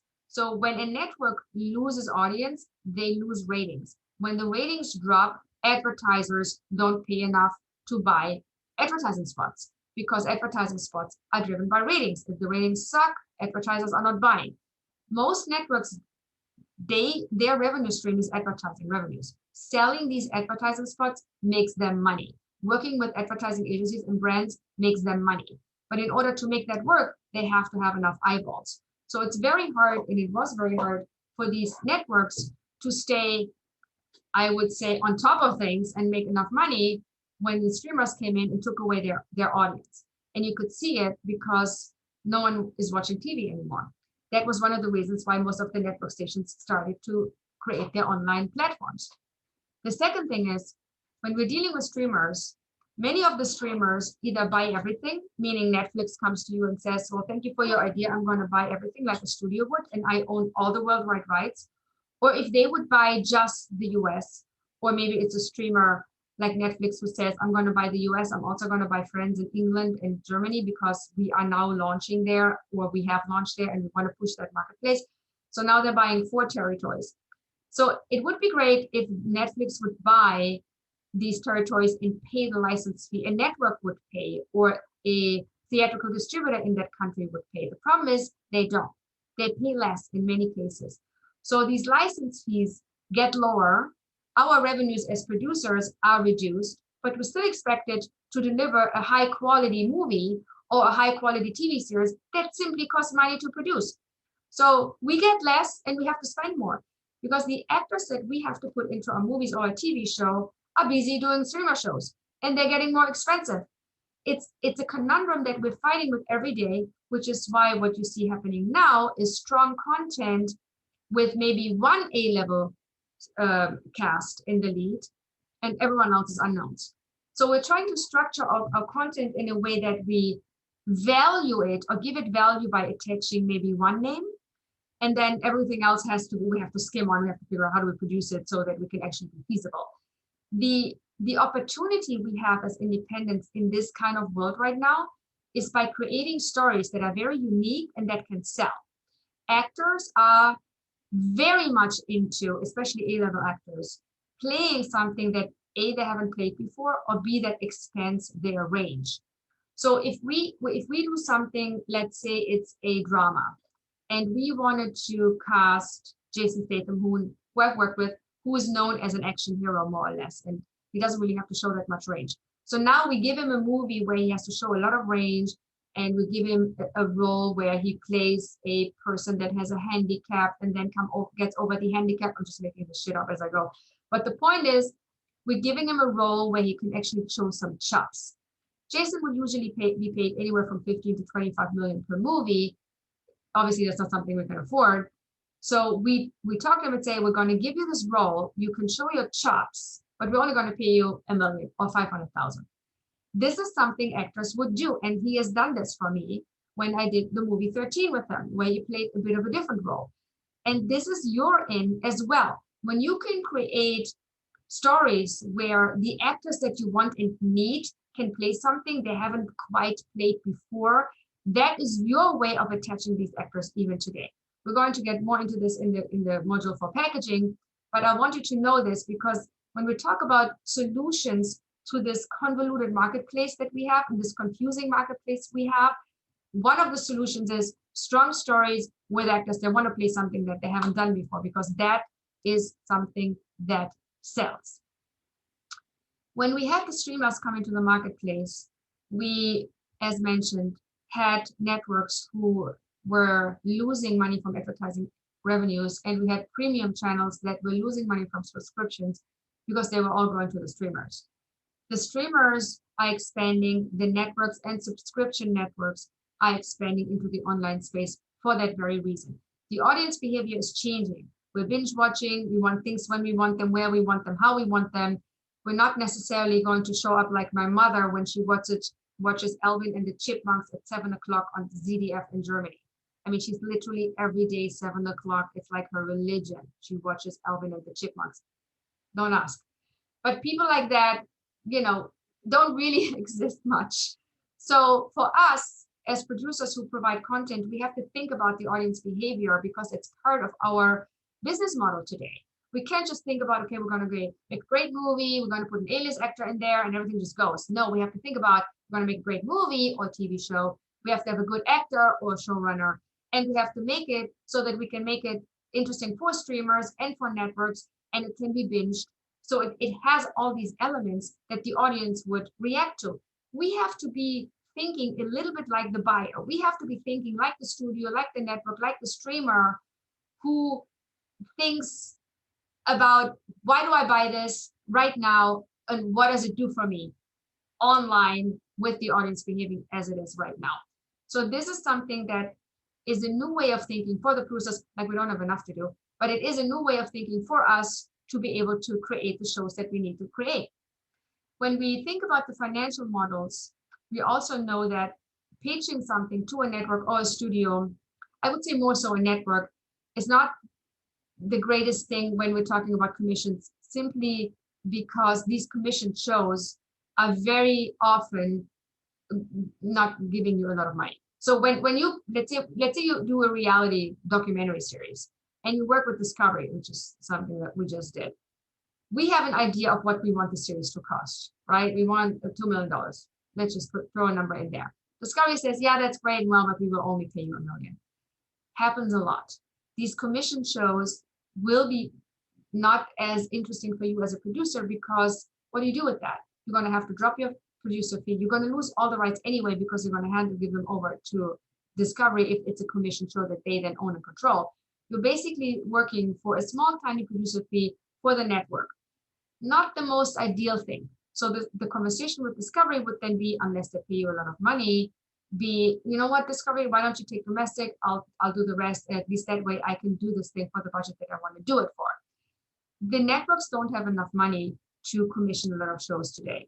And if they do spend money, it's on A-level showrunners who they have to spend it on, because otherwise someone else is going to snatch up the A-level showrunner and brand their network or their show.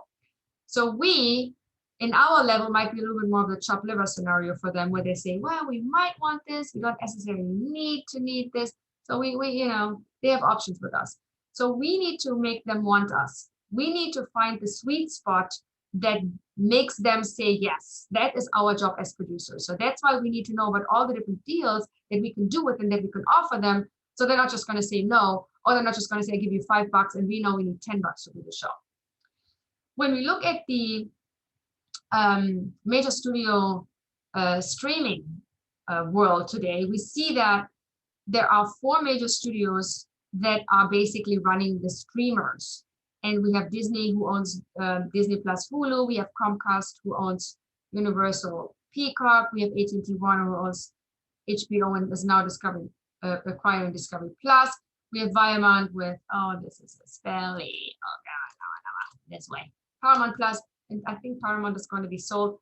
And then we have what I call the indies. And obviously, these indies are very strong because it's Netflix, Amazon, Apple, Vudu, Roku, Spectrum, DirecTV. The last 2 are expanding more into the field of online content. The first already very much there. So these indies are very strong, and there is a battle for content going on, because what all of these people do, what all of the studios do, and what all of the indies do is they want original content that they control.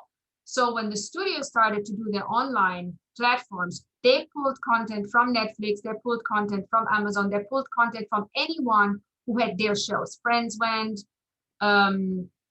from Netflix to now HBO. It was another example that I made. The Office. So these highly watched shows on Netflix are no longer available for Netflix. So these studios who make shows that the independent streamers want will not make them available for the independent streamers anymore. That forces the independent streamers to have strong original. And that's another door that opens for us. So if we can figure out how to create high concept, unique shows that can fit with independence, which is what I would like you to focus on, because it's probably going to be easier. That is where you can get into the door with these people, because they need stuff, and they need it more now than ever, because they have to brand themselves and they have to have more content. I mean, if you sign on Apple, I mean, I'm through that in 5 minutes. Clearly they need more stuff. When you go on Netflix, yes, there is a lot of stuff, but it's kind of repetitive. Even they have to brand themselves a little better. So right now what's happening with all of the streamers is they're looking for content that brands them, where the audience knows, if I want to watch this kind of stuff, I go to Netflix. If I want that kind of stuff, I go to Amazon. And the studios have it a little easier in the sense that they have all the library that they can pull from. So they can do 50,000 Marvel shows and Vision Wonder shows if they want. They can do 50,000 whatever Superman shows and put them on. They can do all the versions of Disney content that they could put on as TV series or as limited shows or as franchise movies. They have enough to pull from. The independents don't. They have to create the content from scratch because the studios are no longer making it available for them. So for us, that means we have 2 choices. We can do a pitch with the indies and say, here's my idea, you can have it. If they pay you enough, take the deal, it's perfectly fine. Or you go and say, I want you to co-produce this with me, streamer. You say to Netflix, I want you to keep the territories that you want to keep. You can keep the ones that you're strong in, keep the US, keep France, keep Germany, keep England. I know this is where you're strong. And maybe there is another market that you're right now exploring, which you would know about because you would read the trades a little bit. And then say to Netflix, you can have these territories, but I want to keep the other ones. And therefore you don't have to pay for all of it. And all these co-production deals are doable. Co-production means you give the streamer or the network or the studio in that sense, the territory forever. They will own that territory, own all the revenues related to the territory forever. Now, if you do a license deal, you only give those rights to the network, the streamer, the studio for a certain amount of time for a defined territory, meaning a defined country. So that's a different scenario that is actually the most interesting to you, because after they exploited the rights, let's say after 3 years or 5 years, those rights come back to you, and you can either have them reacquire them for a lower license fee and just renew, or you can sell the second run rights, which is what they're called, to another network streamer or studio. Important for you is to understand that when you put something together, you need to really know who your audience is. You really need to know who you're going for. Are you going for a young adult audience? Are you going for a global audience? Is it more male? Is it more female? What is your genre? You need to know, where do you want to end up? Are you thinking maybe going theatrical? Or you already know I don't need to be theatrical because it's a TV show. Do you want to sell your license, or do you want to control the entire destiny by buying time on a network and just not getting a license fee from the US? The buyout scenario I will talk a little bit about in a minute. If I forget, please remind me.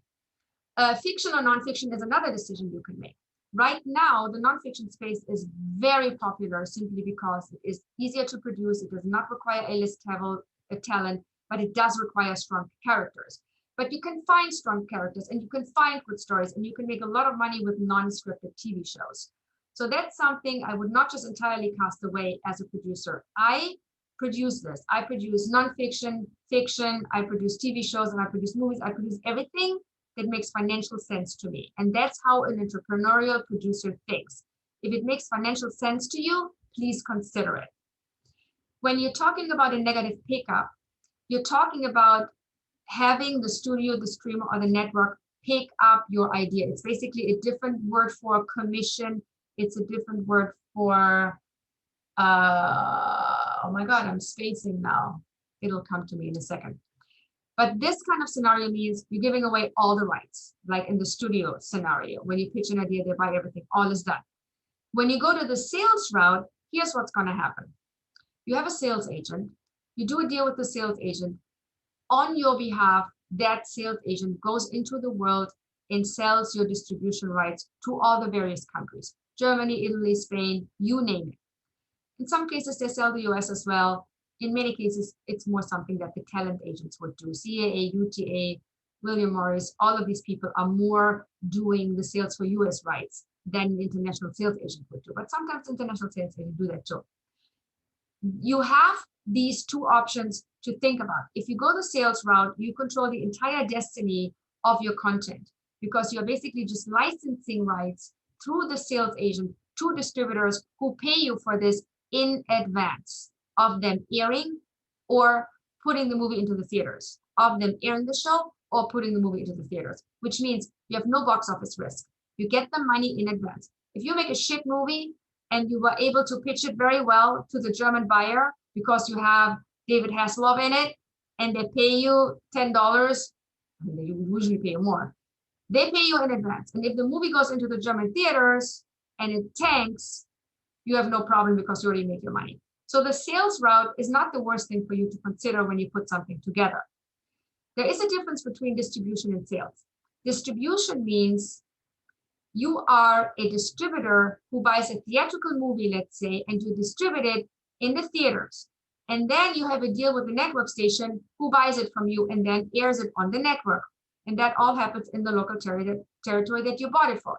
So if you're a German distributor, you buy it, you put it into the theaters in Germany, you sell it to RTL Television, which is a German network, to go on TV. You might do also a premium deal with Sky in Germany to put it on premium first, or a VOD deal. In Germany, we still have DVDs. You might actually do a DVD deal. When I say you, in this case, I'm talking about the distributor in Germany. They do all of that, and they might do a streamer deal. And the reason why they do all of that is because they have the right to do it. When they do a deal with your sales agent who gave them the distribution rights, they buy the entire rights catalog that includes theatrical, TV, VOD, DVD, streaming, everything. And the reason it includes it is because they pay you a license fee in advance that is called a minimum guarantee that you get, and they have to obviously make that money back. If they don't make it back in the box office, they have to make it back by selling the movie to other local in Germany located TV networks or streamers.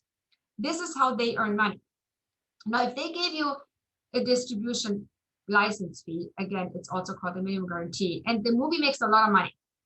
It's a movie, it goes out in Germany, it makes $10 million in the box office, and they only paid $1 million in minimum guarantee to you, let's say. Here's what's going to happen. They take the box office in Germany, they deduct in Germany their distribution fee. So let's say it's Constantin Film, it's a large distributor in Germany. They buy your movie for $1 million, they take it out in the theaters, and they make $10 million. They then would charge 35%, probably around that, as distribution fee. They would charge the minimum guarantee. They would charge all the P&A costs, the costs related to the marketing campaign to get the movie into the theater and create awareness. They would charge all the costs related to selling the movie to RTL television, selling the movie to a local streamer, selling the movie to a DVD person. All the costs that are related to them exploiting your movie in their territory, they will deduct from that box office, including your minimum guarantee. And then after they deducted all that, they share the goodies with you. They share what's left, which is called an overage. So overages is an additional way for you to make money in addition to the license fee that is the minimum guarantee they paid you up front.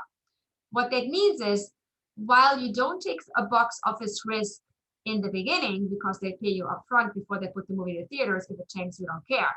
If it does well, you actually do participate in the success of your movie in any of the foreign countries. So just keep that in mind, it's important. Sales estimates, if we talk about that, it's what the sales agent gives you when they look at your script, your talent, and your budget. They give you a value of what they believe is the value of your movie in the international marketplace. How much money do they think they can make with your movie? Is basically what they're telling you on the sales estimate sheet. The sales estimate sheet is very detailed. It shows every country how much they would pay for your movie. And it shows two columns, two price levels.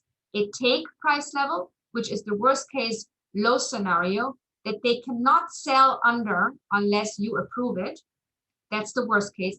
And an ask scenario, which is kind of the medium case, which is the price that they will literally ask the distributor to pay. So obviously, in many cases, the distributor will pay somewhere in the middle. It will likely not go down to the take unless, you know, it has to, because no one's buying in the territory, and then you just sell it for less, which happens. But there will likely be somewhere between the take and the ask. So the distributor in Germany, if they are buying your movie that was, you know, $1 million, and they're paying you 100,000, and estimated was, the ask was 200,000 and the take was 500, they're kind of in the middle. So what you get from your sales agent is a very detailed sheet that shows you every country's price level for a license fee that they pay as a minimum guarantee to you to be allowed to distribute your movie in all these different rights that they're buying theatrically, TV, streaming, DVD in their local country. Now, these sales estimates, also referred to as ultimates, need to have a certain minimum for your movie to make financial sense. If you make a movie and the sales agent comes to you and says, oh, that's a great idea, I love the script, I love the actor you're thinking about, I love the director you're thinking about, and I think for your $10 million movie, I can probably make $5 million from international revenues. Sounds great, is shitty, it's not gonna work. You're gonna need to make at least 70%, 70 to 75 is what I say would be your range for international distribution revenues for your movie to be profitable. That's kind of a range I personally, with all the different media funds I have run, with all the different banks I have worked for, with all the different projects I have produced, came to understand is my minimum for me to make money. There are exclusions, and we'll talk about that in a minute, but for you to understand what sales estimates are and what they need to show you is very simple. Your sales agent needs to show you $750,000 for a movie that you want to produce for $1 million. That needs to be your revenue for international. If it's not, we need to have a conversation with the sales agent. What can I do better? Do you want me to change the script? Do you want me to change the cast? Do you want me to change the director? The sales agent will give you feedback as to what they think you can do in order to increase your value. Now, if your value is low, let's say it's only 50%, it could also be because you're doing a movie that is very much driven by the domestic market. Let's say it's a movie about football. No one in Germany cares about a movie about football unless it's a movie about soccer, and then it's a different conversation. But in this case, you could do a movie that is about a sport that is very known in the US and people here would watch it, and someone in Japan, China, India, France, Germany doesn't care. That kind of a subject matter would automatically lead to a lower estimate, but would lead to a higher estimate in the US.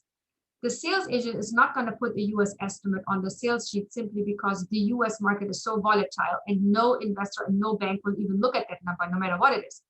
But we as producers obviously have a conversation with the sales agent to say, what do you think it could be? If the sales agent says, I really think, or if maybe the talent agency who represents this content would say, I think you can make half of your budget selling this to a US buyer, you know, okay, fine. The US is going to be about 50%. I will be okay with my 50% out of foreign debt. So there is ways to get this done.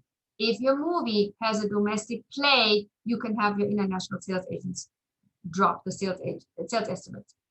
Now, with the sales estimates, you show all the rights that you have available to sell. Every single country that you sell to and can sell to is listed in those sales estimates. When you start doing your pre-sales, you're obviously selling from those sales estimates. You're selling Germany that was listed in your sales estimates at 500,000, let's say, you're now selling it. Germany is gone as a pre-sale. So that territory is now removed from your pre-sales because it's gone. It's no longer available. You're using it later to finance your movie, and I'll explain to you how that works. Let's say you do another pre-sale to France. You're then removing France out of the sales estimate sheet. You do another pre-sale to England. You're removing England out of your sales estimate sheet. So these pre-sales go into this one corner that the bank will deal with in a minute. We'll go through that.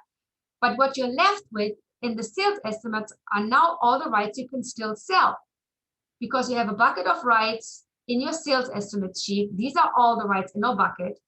From the bucket, we now start selling rights as pre-sales, and we are left with the rights we can still sell when the movie is finished. These rights are called unsold rights. They do have a value for the bank. So does the pre-sales. And we'll get to that in a minute when we talk about our finance plan. The one differentiation I want to make here when we talk about distribution and sales is the difference between the distributor and the sales agent.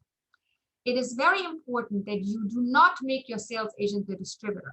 The minute the sales agent comes to you and says, I want to make a distribution agreement with you, you're going to say, thank you, but no, thank you. I want this to be a sales agreement. When this and the sales agents will try this, trust me, they always do. I just had that happen to me last week, and I've been doing it for 20 years. The job of a sales agent is to take your movie or TV show and sell it to distributors who then exploit it in their territory in accordance with the rights that they bought, theatrical rights, TV rights, streaming rights. The sales agent's job is to just sell it. They take it from you, they give it to them. They're a middleman. The sales agent, last I checked, is not distributing. I mean, I don't know a sales agent that owns a theater or is a theatrical distributor or has a TV network also and has a DVD company also. So they don't actually do that. They're actually not distributors. There are some exceptions to this, like certain buyers in Germany, for example. I keep saying Germany because it all happens there. It's actually not that limited of a market, turns out. We have sales agents there that are also theatrical distributors that are also having a deal with the network. So in that case, actually, the sales agent could also be a distributor, but it's very rare. In the US, I can't even think of one. So in the US, and we're dealing right now with the US market here as a start because we're creating globally viable content, so everything begins here. The sales agents are the middleman. The distributor is the one that then buys from the sales agent and exploits all the distribution rights in their territory. If you give the sales agent distribution rights, you hand it over the goose and the gold with it. You don't want that because your course of recourse is very limited legally. And Thais will appreciate this. You want to make sure that you limit the rights you assign to anyone, always. The rights should always stay with you unless someone pays you for something. So if the sales agent says, I'm going to give you a minimum guarantee like a distributor would, now we can have a different conversation. But if the sales agent doesn't pay anything and is only paid for the work he does, which is selling, for which he will get a sales fee based on the sales that he has made, he is not a distributor. He should not be getting those rights. He should just have the right to sell. End of story. So it is important for you to make the differentiation between a distributor and a distribution agreement and a sales agent and a sales agreement. Okay? So foreign sales estimates will tell you the value of your project. It is the first indication that will say to you, should I be making this movie or not? Should I be making this TV show or not? Am I totally insane by wanting to tell that story or not? If the sales estimates are too low, you need to revisit your project. It has a kink in it. It means the market will not buy it. It means you will lose money. Pre-sales have a similar function for you. If you have a movie that has a 75, let's say your movie is worth 70% in sales internationally, so the sales estimates look great. And then the sales agent goes out and tries to make pre-sales and nothing happens. No one's biting. None of the distributors are even interested. Or maybe he makes one sale. What this basically says is that the sales estimates are great, but they're not being verified by actual pre-sales. The verification process for your sales estimates take place with your pre-sales, because some sales agent you will find give you these fantastic, glorious sales estimates and give you a great spiel because they are salespeople. So the spiel will be great. They give you a fantastic show, but they also have to prove themselves. They have to prove themselves in telling you, these are the sales estimates I think I can get you. This is what I believe your movie is worth. And I'm going to prove it to you by making some pre-sales on the level that is reflected in these sales estimates. So if Germany is on the sales estimates showing it's selling for $500,000, the pre-sale should be close to that. That verification is essential, not just for you, it is essential for your investor, and it is going to be essential for the bank that's going to give you a bank loan, which is a partial financing element you will use to get your movie financed. So pre-sales verify what sales estimates say, and they verify if there's an actual demand for your content, your piece of content that you're intending to produce at this time in the market. It could also be that no one's buying because it's not a relevant subject matter for them, or it's a period piece that's harder to sell. It's a drama that's harder to sell. There are certain things that are just harder to sell, and there are certain things that are harder to sell right now. I wouldn't watch a movie about a COVID virus breaking out right this minute. Just saying. So maybe there are things that don't have the pleasing audience experience at this very moment. So these stories should be maybe told later. You know, Forrest Gump took what, 20 years to get made? Great story. Took 20 years, something like that. Things sometimes are not right at the time they are created, but will be right later. So just be cognizant about that. But you, as you're putting together your project now, you want to do something that's relevant today that can sell. That's why pre-sales give you an indication of what's possible. There are these people, and you're going to hear them in the various conversations that you're having with, especially with sales agents, that say to you, you know what, if you do pre-sales, you're underselling your movie, and you should never do pre-sales because you can do much better by selling. The reasons why sales agents say that is because they don't want to go through all the headache of doing a pre-sale. It's a lot of work for them, and they're not going to get paid until you're actually making the movie. So it's work that they don't actually get paid for. Not great, but you're going to force them to do it because you have to. You have to. It is your job to do this. The reality of underselling price levels with pre-sales is non-existent. There is no such thing.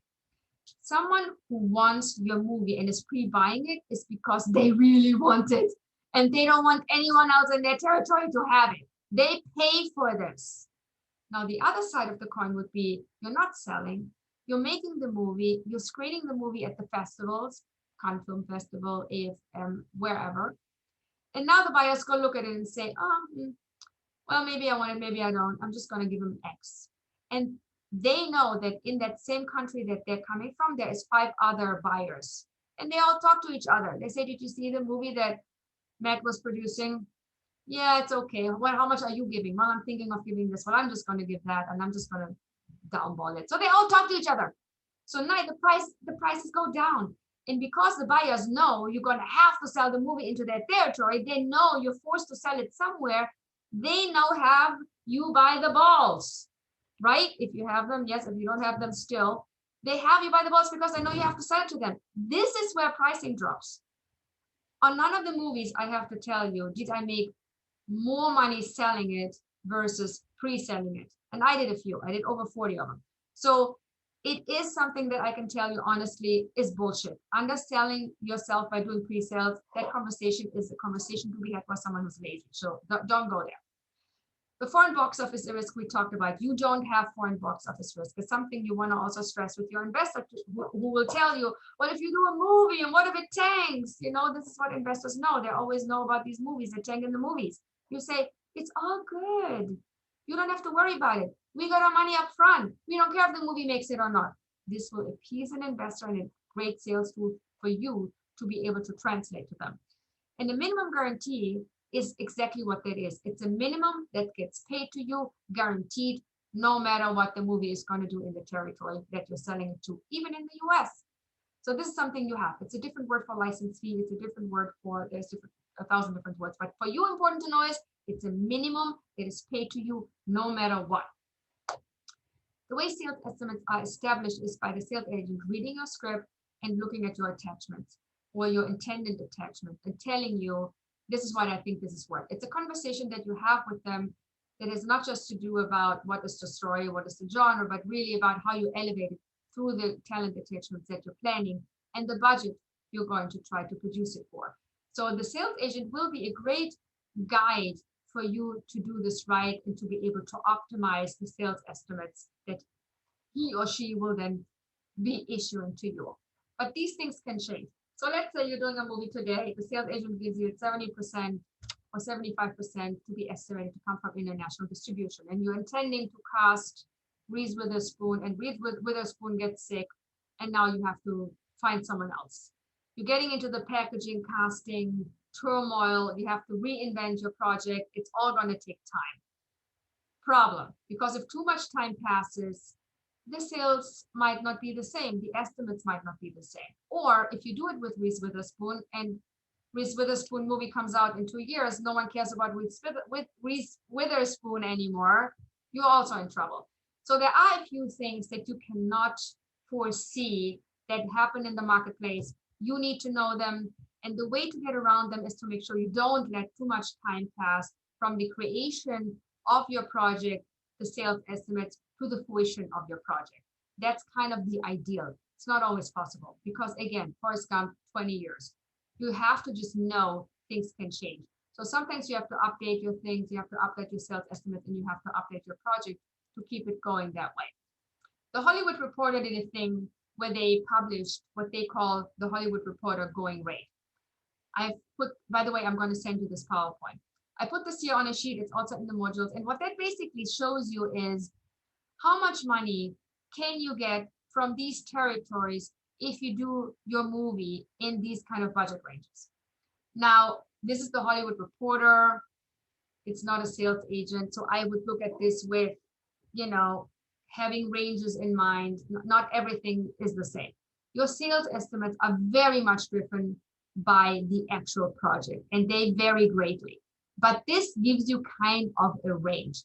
It's a basic idea of what it could be for a movie in these budget ranges, in these territories. So just something to have, so just so you get a feel for what the value of your movie could be like.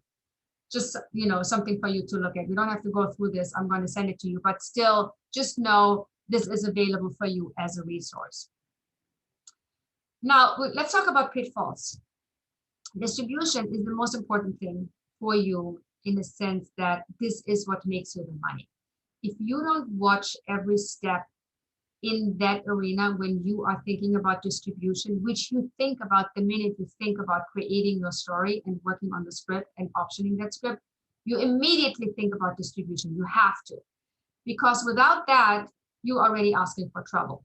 You need to think about distribution because you need to think about making money. We're not doing it so we're putting the DVD in that shelf behind me and no one ever sees it.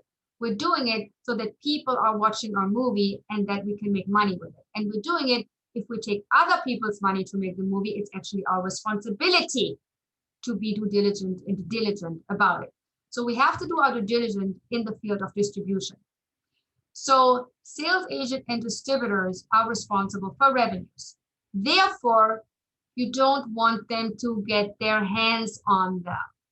A sales agent will come to you, and again, happened to me last week, and I've been doing it for 20 years, and say, here's a sales agency agreement.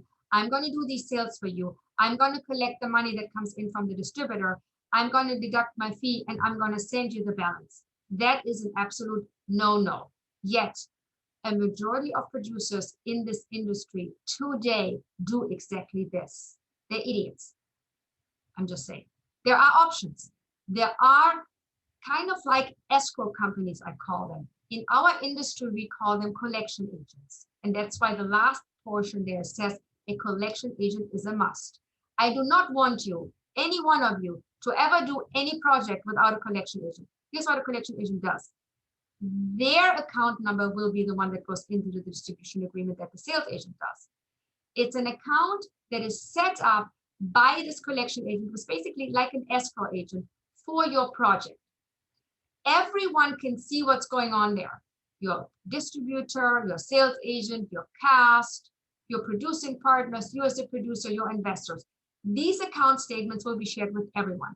So the collection agent's job is to collect all the revenues from all the distributors, from everything actually, from distribution rights, from ancillary rights, from merchandising rights, from everything.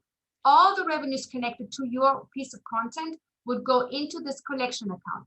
And the only job this collection agent has is give it to the people that are contractually obligated to get something. Who is contractually obligated to get something? The sales agent gets a sales fee. They get a distribution expense. The bank gets paid back. The investor gets paid back. You get profits and you share your profits. Profit participations get paid out of that. Every single step of paying these people is done by the collection agent. The advantage is you're not giving the money to the sales agent who might go bankrupt and then your money is gone. Or better yet, in the case of Dog Whisperer, that sales agent takes that money and produces their shows. And 3 months later may or may not give a report. And there's nothing Jim can do about the sales agent because that's the deal he signed. Even he has this problem. So you do not do this because you now know better. You will tell your sales agent, we want a collection agency provision in the deal so that all the money goes into a collection account. This is how you control revenues.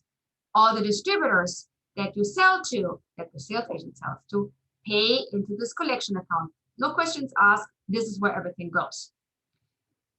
We look at the sales agent and we have to figure out who is right for us.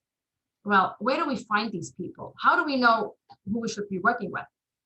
I do something very practical. I mean, I know most of them and I know what they do because I've worked with pretty much everyone. But let's say there is a new kid on the block, right? Let's say I want to work with another new sales agent.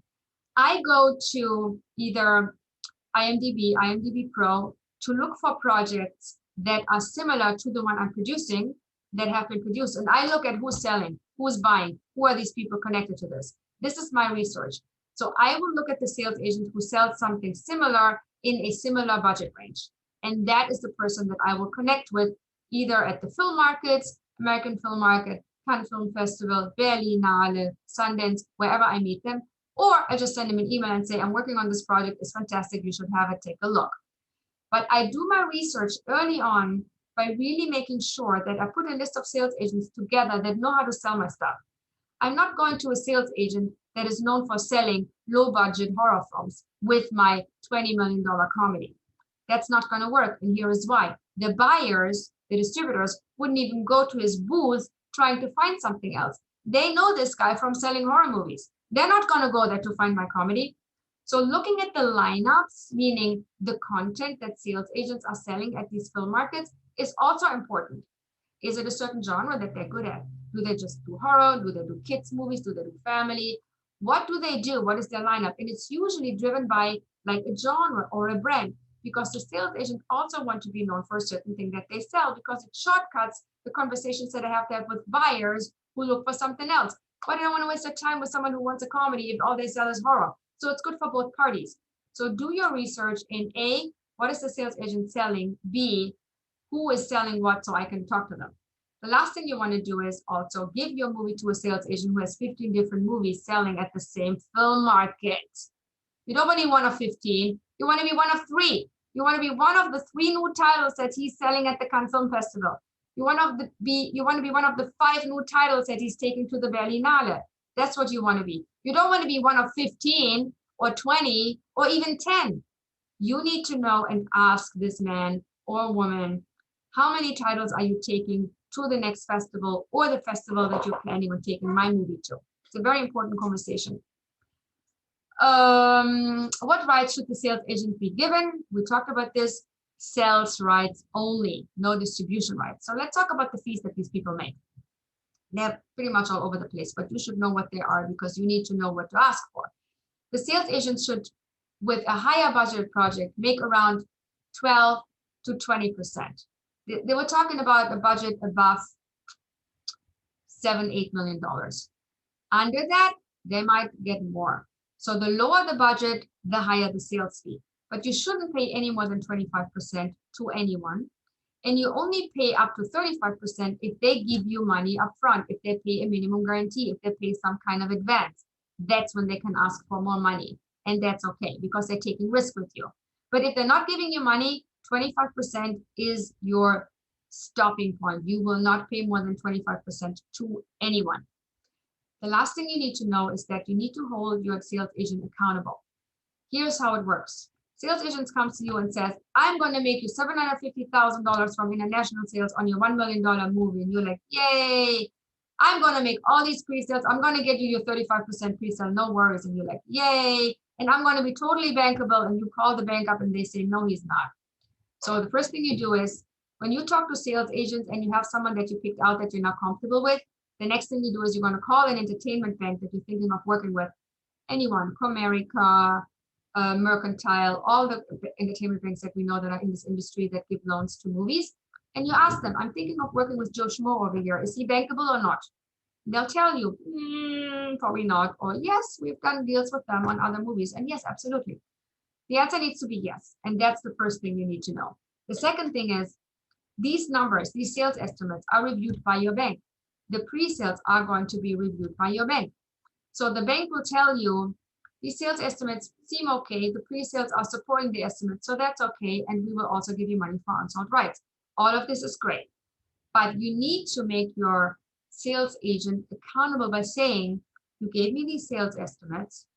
I want to see these sales estimates materialize. And here's how I want this to work. In the ideal world, I would give you 1 year, or let's make it even better. I'll give you 6 months to make a third of the sales estimates as revenue, to materialize and bring me a third of the sales estimates that you are projecting. The next 6 months, you're going to bring me another third of the sales estimates you're projecting. And the last 6 months, you're going to give me the rest. I'm giving you an example of a performance milestone situation. In the reality, what you do is you say to the sales agent, I need you to give me milestones that will tell me when the money you think will come in based on the estimates you've given me. So don't dictate the milestones to him. Just say, what do you think you can do? And by when do you think you can do it? That's really the question. If the sales agent says, well, I don't know, I cannot give you that answer. That basically means they're full of shit and the sales estimates means nothing. Because if they knew, and if the sales estimates were real, they would have no problem giving you milestones. And you would want that. And you can always press them by saying, listen, dude, my investor is demanding that I do this in this agreement because I have to be accountable to them. And they demand that I put this in your agreement. That's always a good line. I use it every day, even though I'm my own investor. So if they get tricky and pissy with you, just say you need it. Otherwise, you can't do the deal with them. Just a suggestion. Don't share this video with any sales agents. So make them accountable to performance, because what happens is theoretically the sales agent could do a deal with you, and they usually do deals that are like 5-year deals, 7-year deals, 3-year deals, whatever the deal might be. It has a term. So let's say they do a 3-year deal with you to sell your movie, and they give you the sales estimates, and nothing happens. Nothing happens in the first year, nothing happens in the next year, and then maybe in the 3rd year they're like selling 2 territories. This is a very real scenario that happens every day. This can happen because if you don't put them under performance, they have the right to do whatever they want to do in that period of time that they control the your movie in. So it is important for you also to have a performance clause in there that says, if you don't make me a third, whatever the sales agent think it can be, so just be flexible there. But let's say a third of your sales estimates within the first 6 months, I will have the right to cancel this agreement. That will give you an out. So you then have the option to find another sales agent who hopefully will do better. It's a headache, agreed, but at least now you have options, which you wouldn't have otherwise. So when we look at a finance model, what sources do we have? What percentages should we use? How do we put it all together? What is the ideal balance? It's not just important to know, here's where you can find money. It's also important to know how you can put it together so the puzzle fits in a way that you can create profit. because the puzzle is, in the end, what makes you the profit.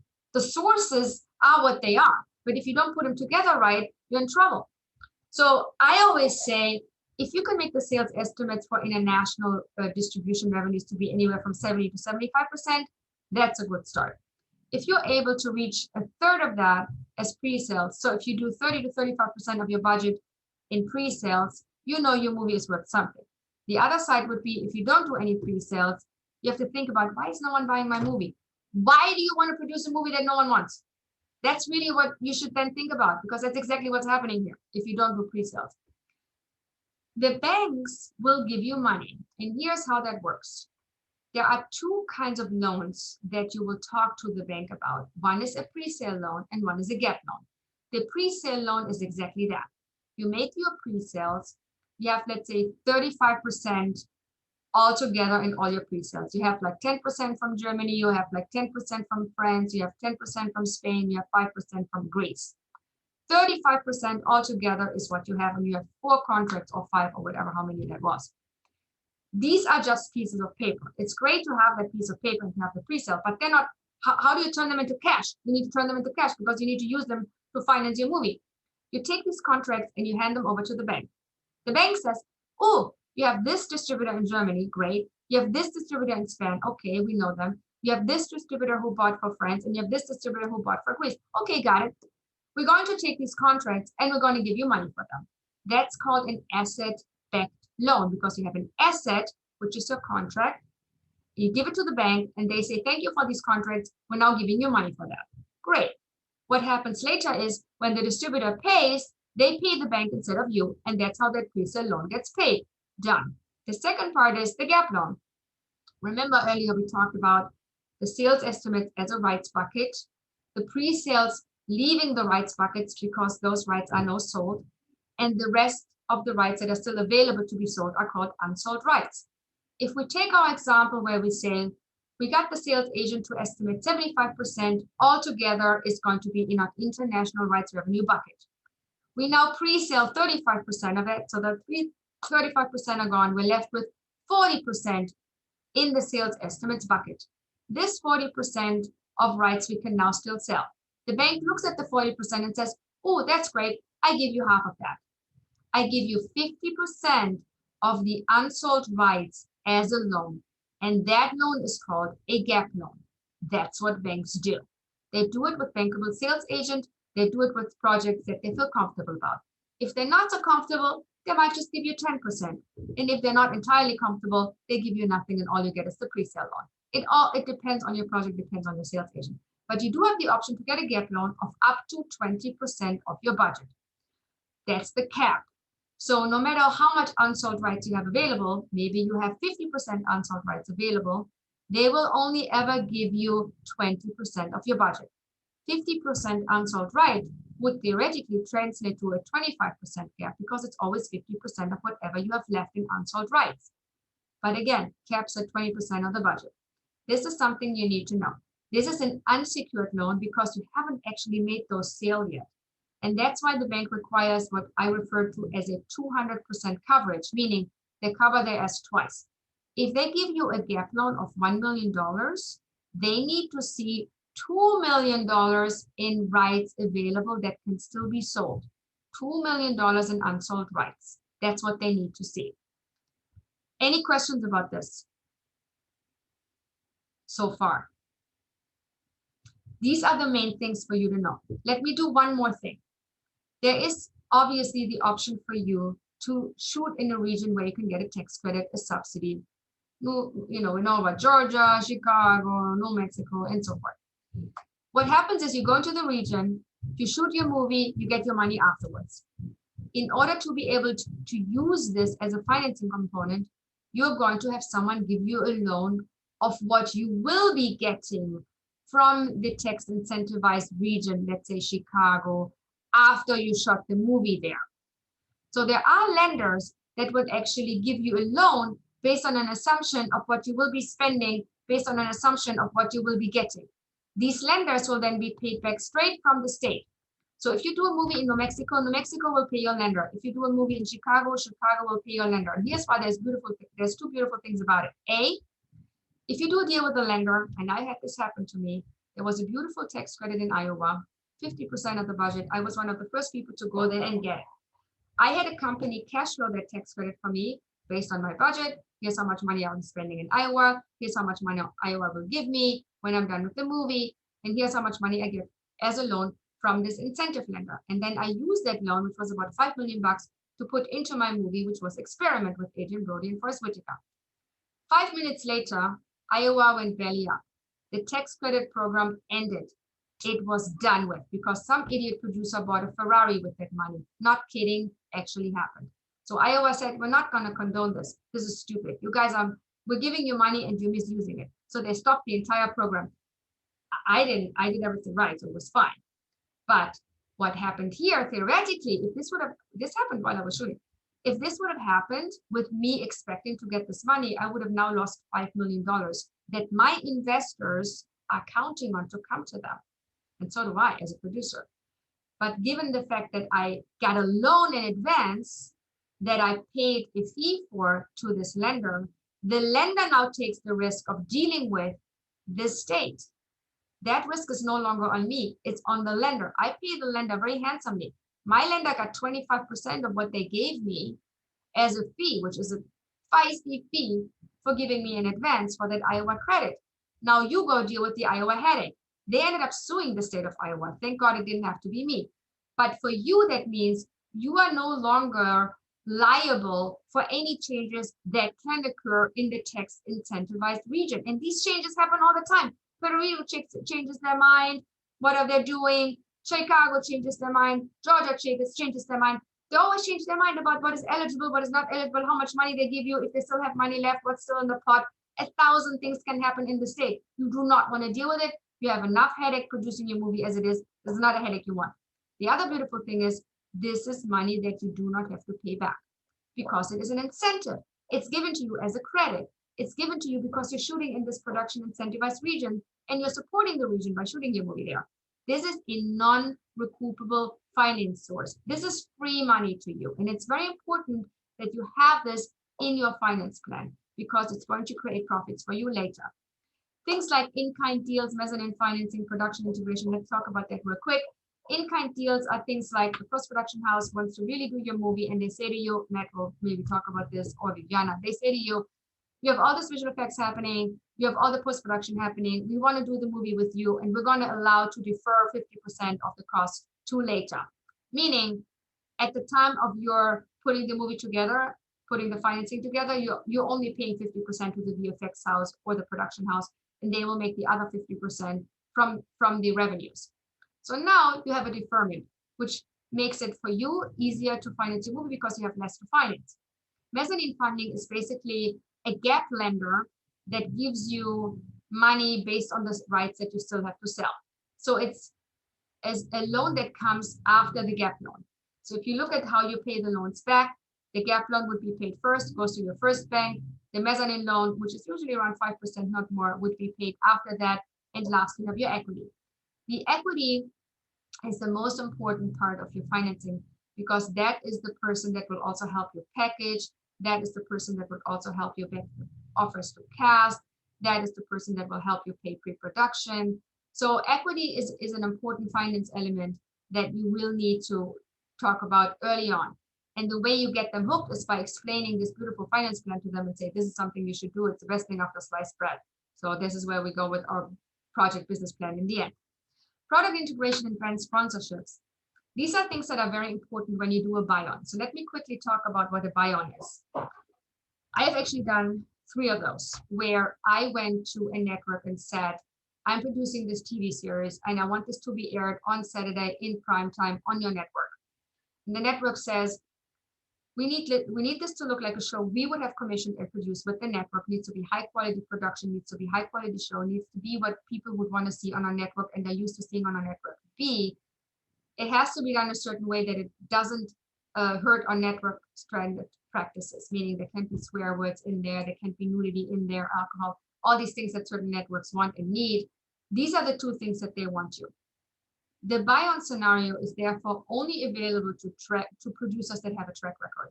The networks will not sell their time to a producer that doesn't have track record, because they don't know if that producer will deliver a show to them that has the network look. Because the minute you buy the time on the network, you buy that Saturday prime time hour from the network. That hour is now yours. You're not getting a license fee for the hour, but you are able to say, I'm making a TV show and it's airing on Discovery. And that will help you make more money and make money from the international revenues, because for a TV series, it is important to have a domestic in place. If you're doing a TV show and you don't have a domestic network in place, it's going to be very hard to do pre-sales. It's nearly impossible. The pre-sales are only happening for TV content if you have a network in place. So it is essential for you to think about this as an option. If you cannot, for no money in the world, sell your movie or get any sell your TV show or get any network to give you a license or a commission for it. This is an option that you have. You pay for this, yes. You pay a certain amount for this, and it really depends on what time slot you're buying and what network you're buying on. So it's something that you have to put into your marketing budget. But what happens is you also own the advertising time that's in there. So if you buy an hour and it has 5 advertising spots or advertising periods where you can fit 8 advertisers in per period, you can now go and sell that. You can go to an advertising agency and say, I'm doing this show. It's going to be on Discovery at this time slot, prime time. The ratings for the time slot are usually X. I want to sell the advertising time to you. And then you make money with that time slot as the network would. So you become the network in the network. Product integration and brand sponsorships are an ideal partner for this, because they love this. They get more freedom to tell their story. Your job is to make a show that is not a giant commercial for the brand, of course. So you have to do a show that uses brands, but in an organic way. I did a beauty competition show for TLC this way. And because it was a competition show, the candidates had to use hair brushes and hair product and makeup product. And these were my sponsors and these were my brand partners. But they weren't talking about them like 15 times. I'm using this product from Revlon and then shoving it in the screen in front of my face. They were just using it organically and talking about the specification as to why they're using it and why it's good to use it. In a competition that's a game show, basically, it's okay to do it and it's very organic, because you're going to need something that does something in order to win the competition. So this was a show that was ideal for a buy-on and working with brand integration and sponsorships. So that is another non-recoupable finance source, because the brand will give you money that you don't have to pay back because you provided a service to them. You sold them a spot in your advertising space and you put their brand into your product with a certain message. So this is something for you to consider if you don't have the option to sell your show to a network. And I frankly, sometimes when I do pitches these days, because of COVID, all the buyers at the networks and the streamers and the studios, I'm not dealing with studios so much right now, but buyers and streamers, they have changed. So I'm dealing with people that I'm pitching to that were just hired, are afraid of their job and don't really know what the mandate is for what they're supposed to be buying. So there's a lot of insecurity on the other side. It's very hard to sell something like this. So at this point, I'm like, okay, I'm going to wait another like 3 months or so until they're really settled in their seats. And then I'm going to go back and make a pitch. So right now I'm very general and vague with my pitches because I'm dealing with what we're dealing with due to COVID. And that's something you also just need to know.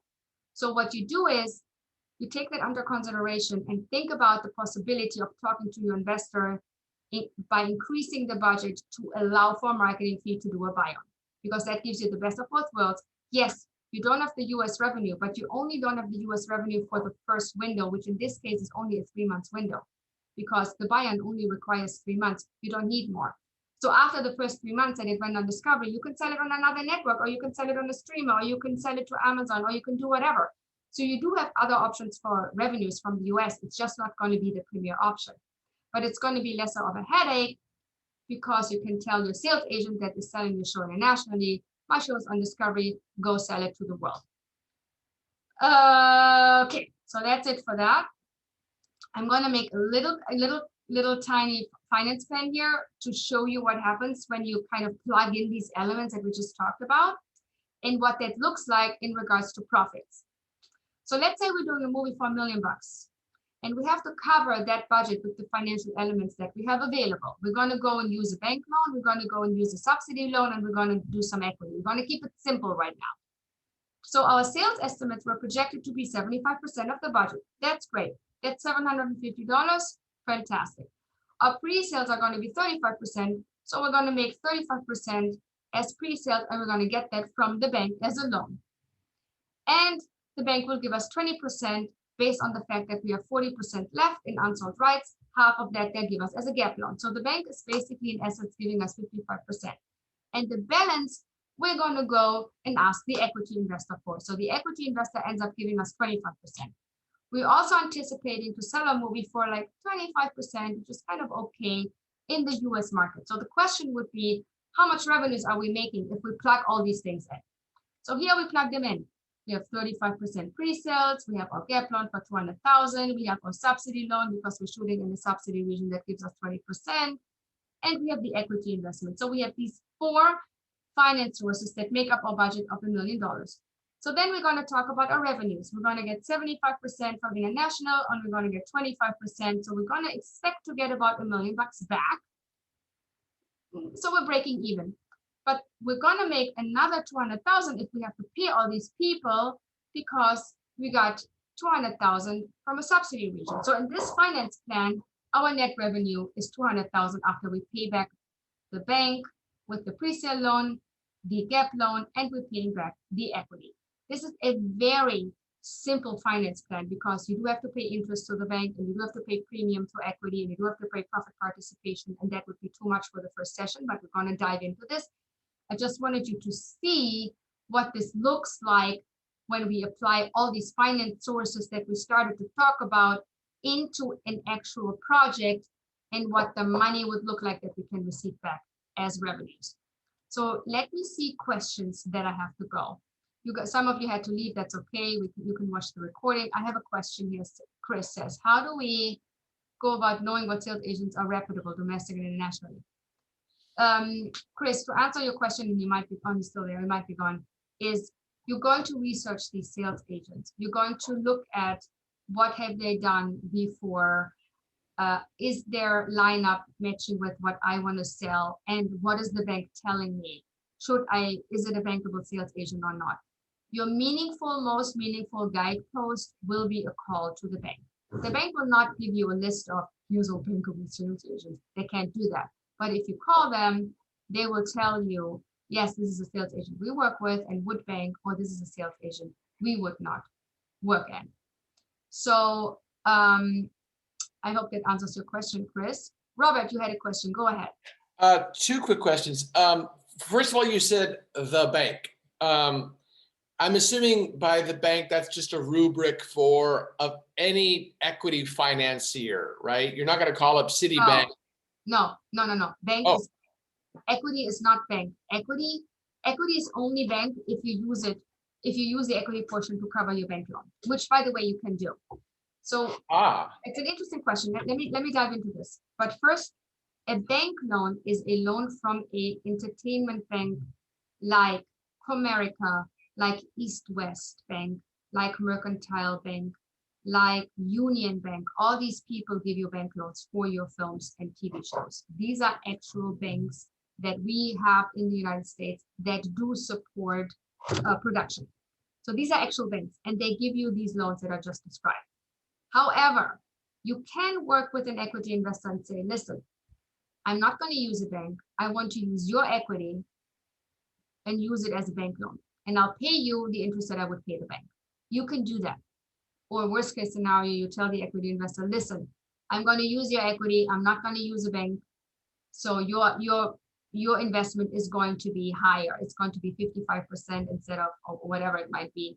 Right. Sorry, I misspoke. I meant debt financier, not equity financier. Yes, debt financier, any debt financier. There are bank-like institutions like Silver Screen, like Ingenious Media, like Apollo Media. There are bank-like lenders that are entertainment financiers that only do debt financing, meaning loans.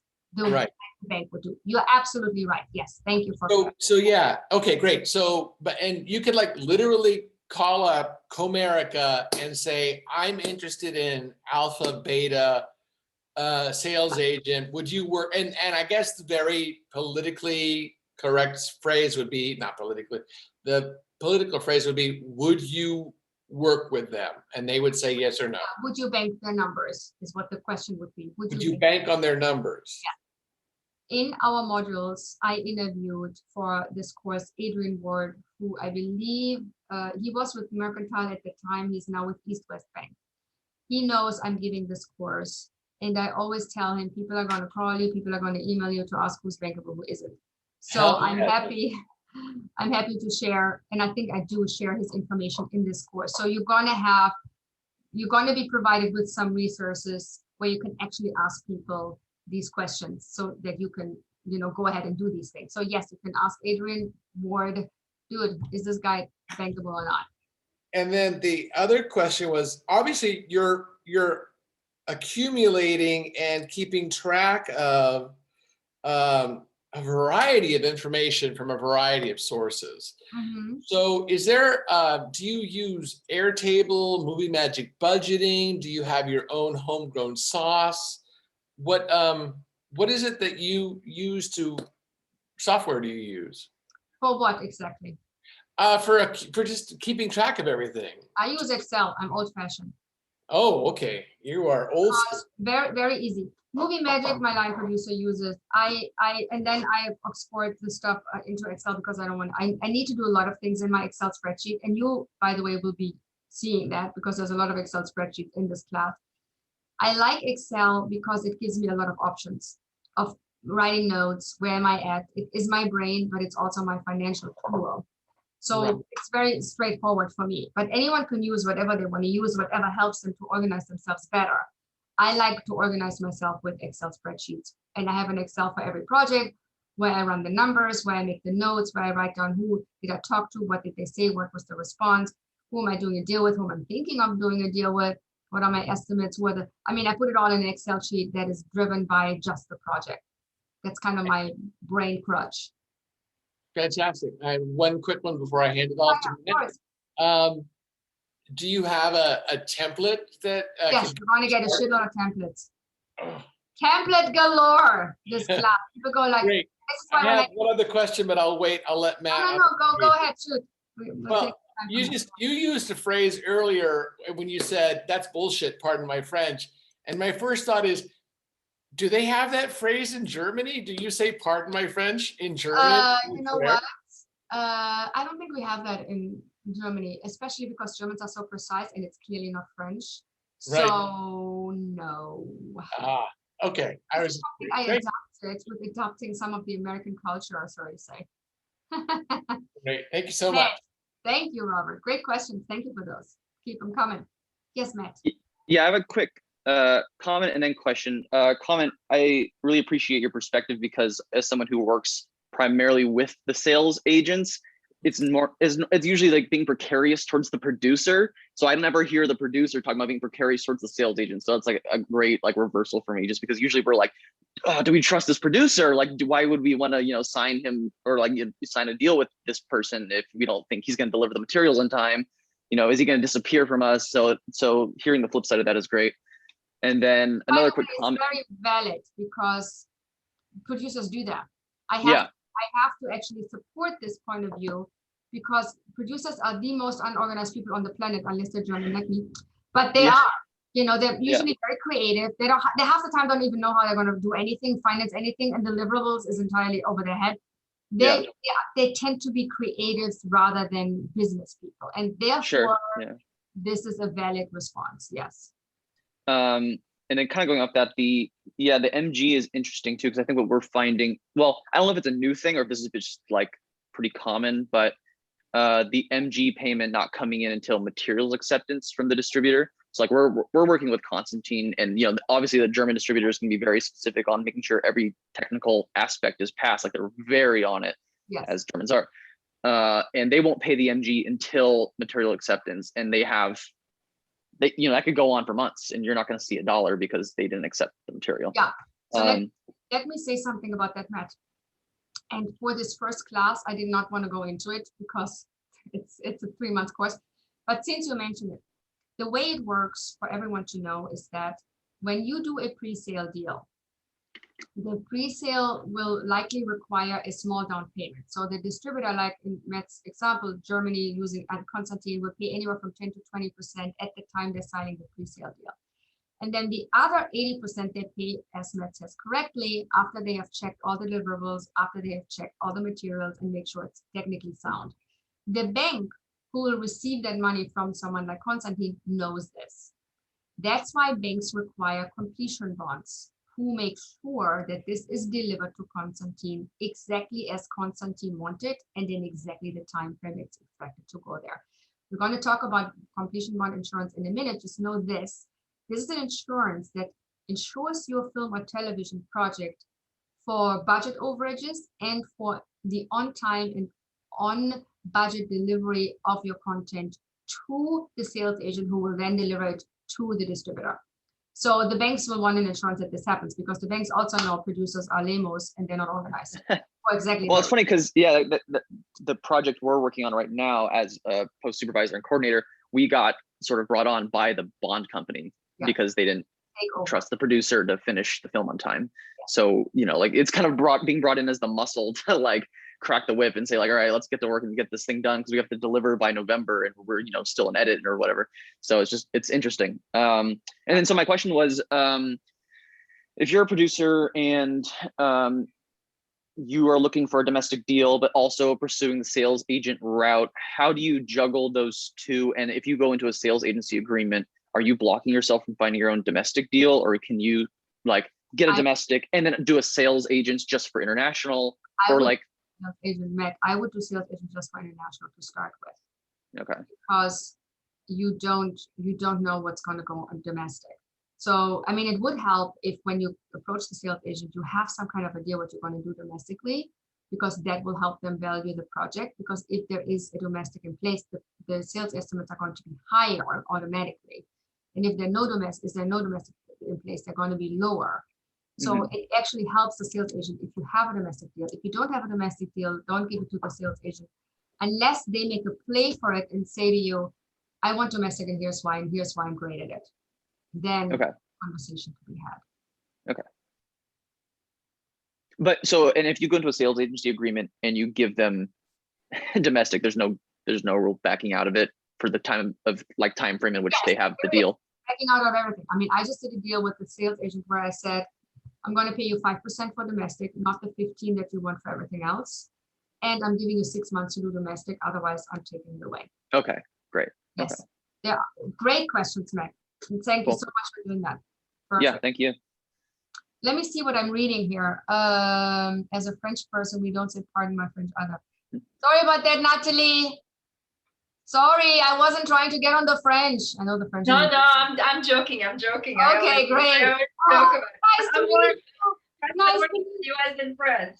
Okay. Listen, I'm so sorry I got here late. I don't want to take anybody's time to apologize, but I got so confused because my campus said 12 p.m. Eastern time, but right now I'm in Ecuador in South America, and I'm actually on like an hour before, so I showed up an hour late. Your classes are every 2 weeks from 9 to 11 Pacific time, correct? Correct. And usually I'm trying to stay within 11, and now it's 11:25. You see how that goes.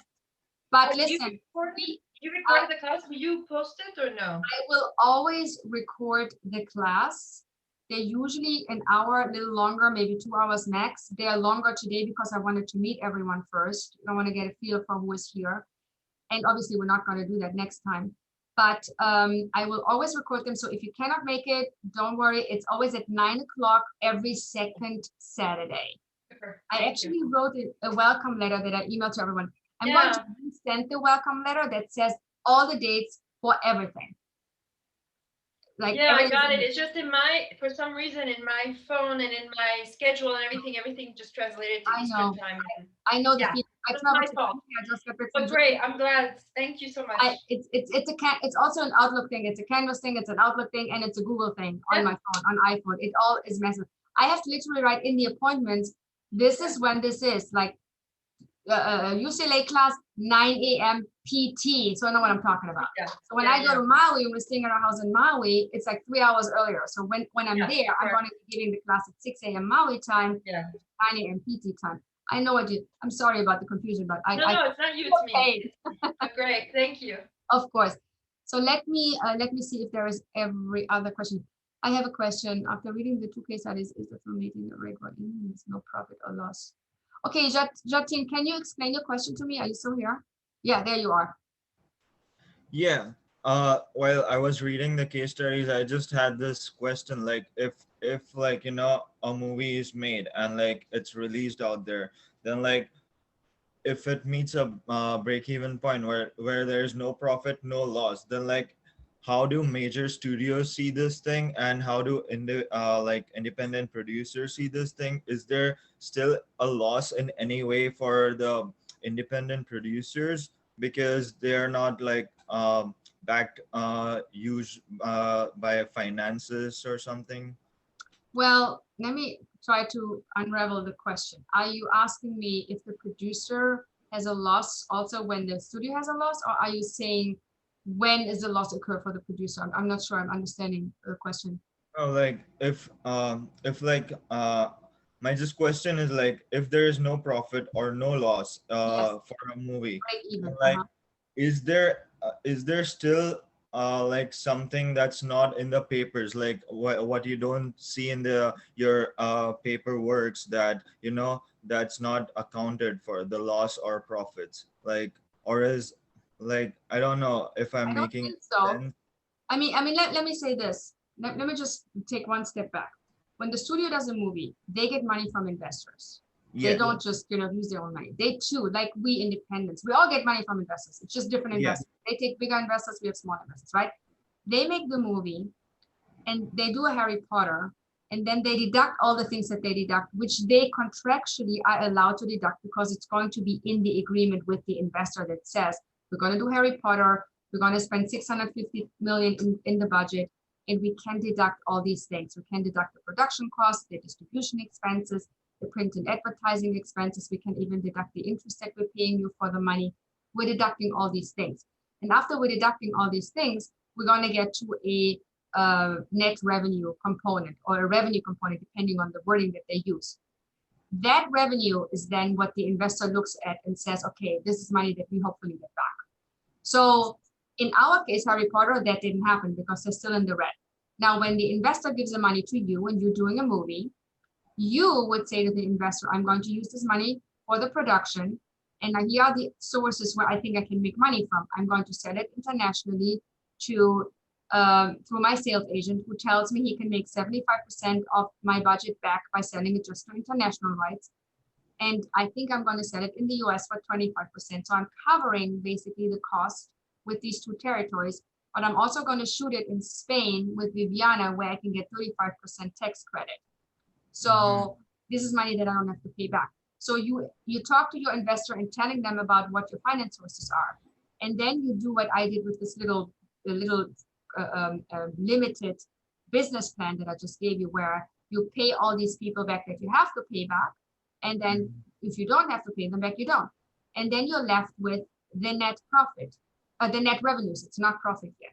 Profit is when you go and pay the equity investor money, meaning when they just make the money back, like in our example, they're just break even. They make money the minute you pay them a premium, which you do. It's not yet in this finance plan today. It will be next time. So you give them a 20% premium, which is industry standard. So now they make money on their money. And then you also give them a profit participation, which happens and is deriving from the net revenues that we talked about here earlier for the 200,000. So these 200,000 would be used to share profits with the equity investor, the cast, the director, and so forth. And then the rest stays with the producer. So there are more steps that are happening after this plan that I just gave you. That's why, the question that you're asking me is going to actually be answered in future classes, but I want you to understand the concept of it now, so you see the difference, what's going on with the investors in what situation. Does that answer your question? Yeah. I mean, it helps me understand, like, probably like I won't get my like exact answer in like in the first module itself, maybe throughout the classes, like. Yeah, but as long as you understand the concept Every movie is financed with investment. The money is coming from somewhere, and whoever gives that money wants to be paid back. And they get paid back by using all the distribution revenues, allowing certain deductions that are contractually agreed to deduct from those revenues, ending up with a net revenue from the gross revenues. All the revenues deductions are deducted. Now we have net revenue, and that net revenue is divided into chunks. The investor gets a premium. That's what the cost of their money is. And the investor gets a profit participation, which is reflecting their ownership in the content that they're financing. So that's kind of the general rule for all the financial structures. So break even in our case would mean we just didn't make the 200 that we made in the end. That's the break even point. So no one gets anything. The investor gets their money back, but they didn't really make money with the money. The 200 that we just made, we could give them, if we would give them their 20% on this, they would get, what did they give us? They give us 250,000, 20% would be 50,000. So 50,000 of the 200,000 that we just made would go to them, and the $150,000 would stay with us. So they gave us 25% of the budget.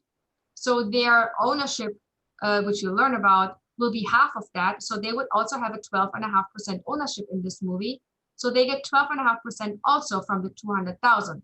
So now they get 50,000 as the premium and 12.5% of that net revenue that we just got to as a profit participation. So they get more things. Oh, I see. Yeah, this finance plan that I gave you today was very simple, but there are more steps to it. You're absolutely right in asking that question. Yeah. Does anyone else have any other question? Thank you. I have Yeah. I don't know, I guess my first of many dumb questions. On the tax, I'm line producing a ULB. We're looking at $300,000, and we got to do it up at a lake, which means, you know, either we're going into the wilds of California and there's travel issues, or we're going into the wilds of Minnesota or New Mexico or whatever, and there's travel issues. We're looking at Minnesota because I'm looking at Minnesota because it's currently a 25% rebate versus a refundable tax credit, transferable tax credit rather.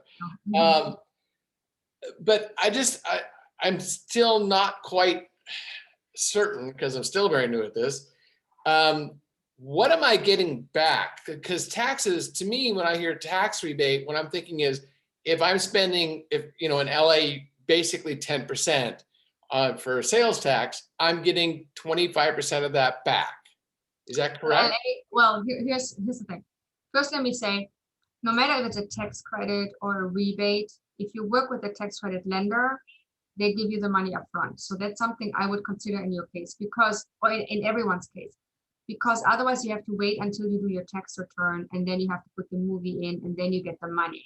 Right. Much longer time. It takes like a year at minimum, if not more, to get your money back. Not ideal, I say. There's a company called 120DB. I'm going to write that in here, 120DB. In Randy Greenberg's class. That is Peter Graham, who is a dear colleague. He's fantastic. He will explain to you what credits he can do, and I think he can do Minnesota. So you would pay him a fee, but you don't have any headache, and you get the money right away. Now, if you have to travel, first of all, California doesn't really have much. I mean, there isn't much going on here with tax credits, so I forget California. But the question really is, are you paying more by moving with the travel cost than what you're getting? I mean, that's always the thing with low budget movies or low budget projects of any kind. Sometimes it just makes more sense to stay in California, have the people stay in their homes, show up with their car, and just not travel, rather than going to Minnesota where you have to pay hotel, airfare, and all this nonsense, which might eat up that credit. So unless regardless, we gotta find a lake with like no other or very few other houses around. What about Big Bear or something? Yeah, exactly. No, I don't. Outside of the 30-mile zone, which means we need to pay people anyway. Okay. Oh, yeah, I forgot about that. Okay, what about Calabasas? They have this lake. Malibu Lake. There's Malibu Lake. Malibu Lake chock-a-block filled with expensive homes? Well, they have areas where it's not expensive. Okay. Calabasas, there's Thousand Oaks, there's a little like, I mean, there are little places, but I don't know what your movie is. I don't want to say go shoot there. But the point is, the minute you have to travel, you're absolutely right. Then you're looking at a tax credit region, but then make sure it's one that gives you a shitload of money. Yeah. You know, like a lot, so that this expense can be warranted. And then use a local travel agent so that you can also get this expense, all the travel, because if you book from here, if you book on Expedia, that's not going to help you. You need to use a local person so you get all the money for all the flights back and the hotel and everything. Right. That's So think about. If you spent, just for easy numbers, $20,000 on flights to Minnesota, I'm thinking really the only two that are nice are Minnesota and New Mexico, and not nice, but nice. And New Mexico, if there's a forest in New Mexico, I have yet to find it. I don't know. I would call it local. I would call it a film office. Yeah. Film office. They give you pictures. Yeah, but so just Minnesota, let's just for easy numbers, $10,000 in flights, $20,000 in hotels. We booked the flights through a local travel agent in Minnesota. So we've spent $30,000, and for easy numbers, another $20,000 in local hire salaries for crew. So we spent $50,000. But the sales tax on that is only like, I don't know, for easy numbers, 5%, so that's $2,500. But you're not using the sales tax. I mean, the sales tax is just one element. You're using the film credit. It's a different tax credit. So what you would do is you would go to the film office and say, I'm going to shoot this movie. Here's my budget. Who do I talk to that can tell me how much money I get from you if I shoot this here? They'll give you a local, like, it's an accountant kind of person that works with the tax credit office. And they will give you an exact estimate. You're going to need that for 120 dB anyway. They want to see a local estimate coming from someone local. And then you don't care where that money comes from. You basically say, give me an estimate, I give you a little money, make me the estimate, and then you take that estimate, you give it to Peter, and then Peter gives you the money, and you're out. Because these are very specific questions. Another place where you can look, if you just need the question answered, because I don't have the details of the tax credit in front of my head. There's a website that is run by Entertainment Partners, and they have what I call the mobile incentive page. They have a website where you can click on the globe and it shows you what tax incentives are in that location and what the eligibility regulations are. I'm going to put that in here. And also Entertainment Partner website. Entertainment Partner site. Incentive map is what it's called. Map. So look at that, and then you can see exactly what's going on in Minnesota. And worst comes worst, you can also call Entertainment Partners, by the way. Yeah. They're local. I mean, you can ask them, what do you think? Who should I call? What do I do? But for 120 dB or for anyone who gives you a tax credit or cash flow, they're going to want to see an estimate from someone local. So you want to have as detailed a budget as possible prepared by that point. You do. You want to basically say, here's my budget, and then you mark everything that you're shooting over there. And then you also ask them, this is what I'm thinking of shooting over there, but if you give me more, if there are more eligibility components, I will move certain things to there. Right. So there's also that conversation. Like when I was looking at doing a movie in Puerto Rico, they were changing all these things. In Puerto Rico, didn't really have that much, a crew there. So they were allowing me to bring crew in because they didn't have any. They were allowing me to bring certain things in because they didn't have it. And they would still give me the credit for outside stuff. And sometimes that happens if they don't have certain things that you need. They let you bring it and still pay you. So you really need to dig into deeply to what is an optimizing way of getting that credit. You can also work with the local line producer and give them a few bucks to run this for you. Yeah, that's fantastic. Yeah, there's a big water stuff. Well, there's some underwater stuff. And we were thinking about doing it in a tank here in LA because I know some stunt coordinators and blah, blah, blah, blah. But it's going to be hideously expensive. I know. I've shot my movie with Halle Berry in the tank in London. I know it's hideously expensive. Yeah, but if I can get 25% back by shooting that in Minnesota, they got to have a tank somewhere. I'm sure they do. But there's also a tank in Mexico if all fails. Yeah.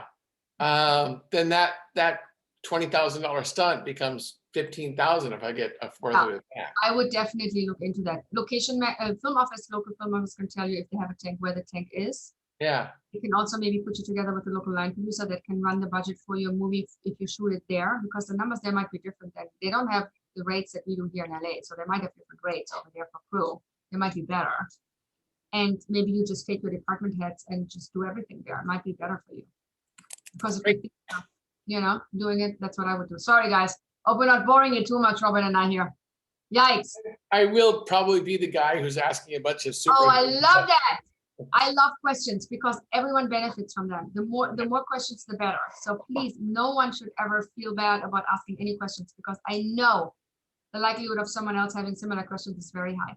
So does someone else have another question? No? Okay. If not, then I will see you all in 2 weeks at 9 o'clock if you can make it. Okay. And if you see anything in the module that has a question, email me. Thanks, Jeanette. Thank you, guys. Thank you. Have a great Thank weekend. you. Bye. Bye. Bye.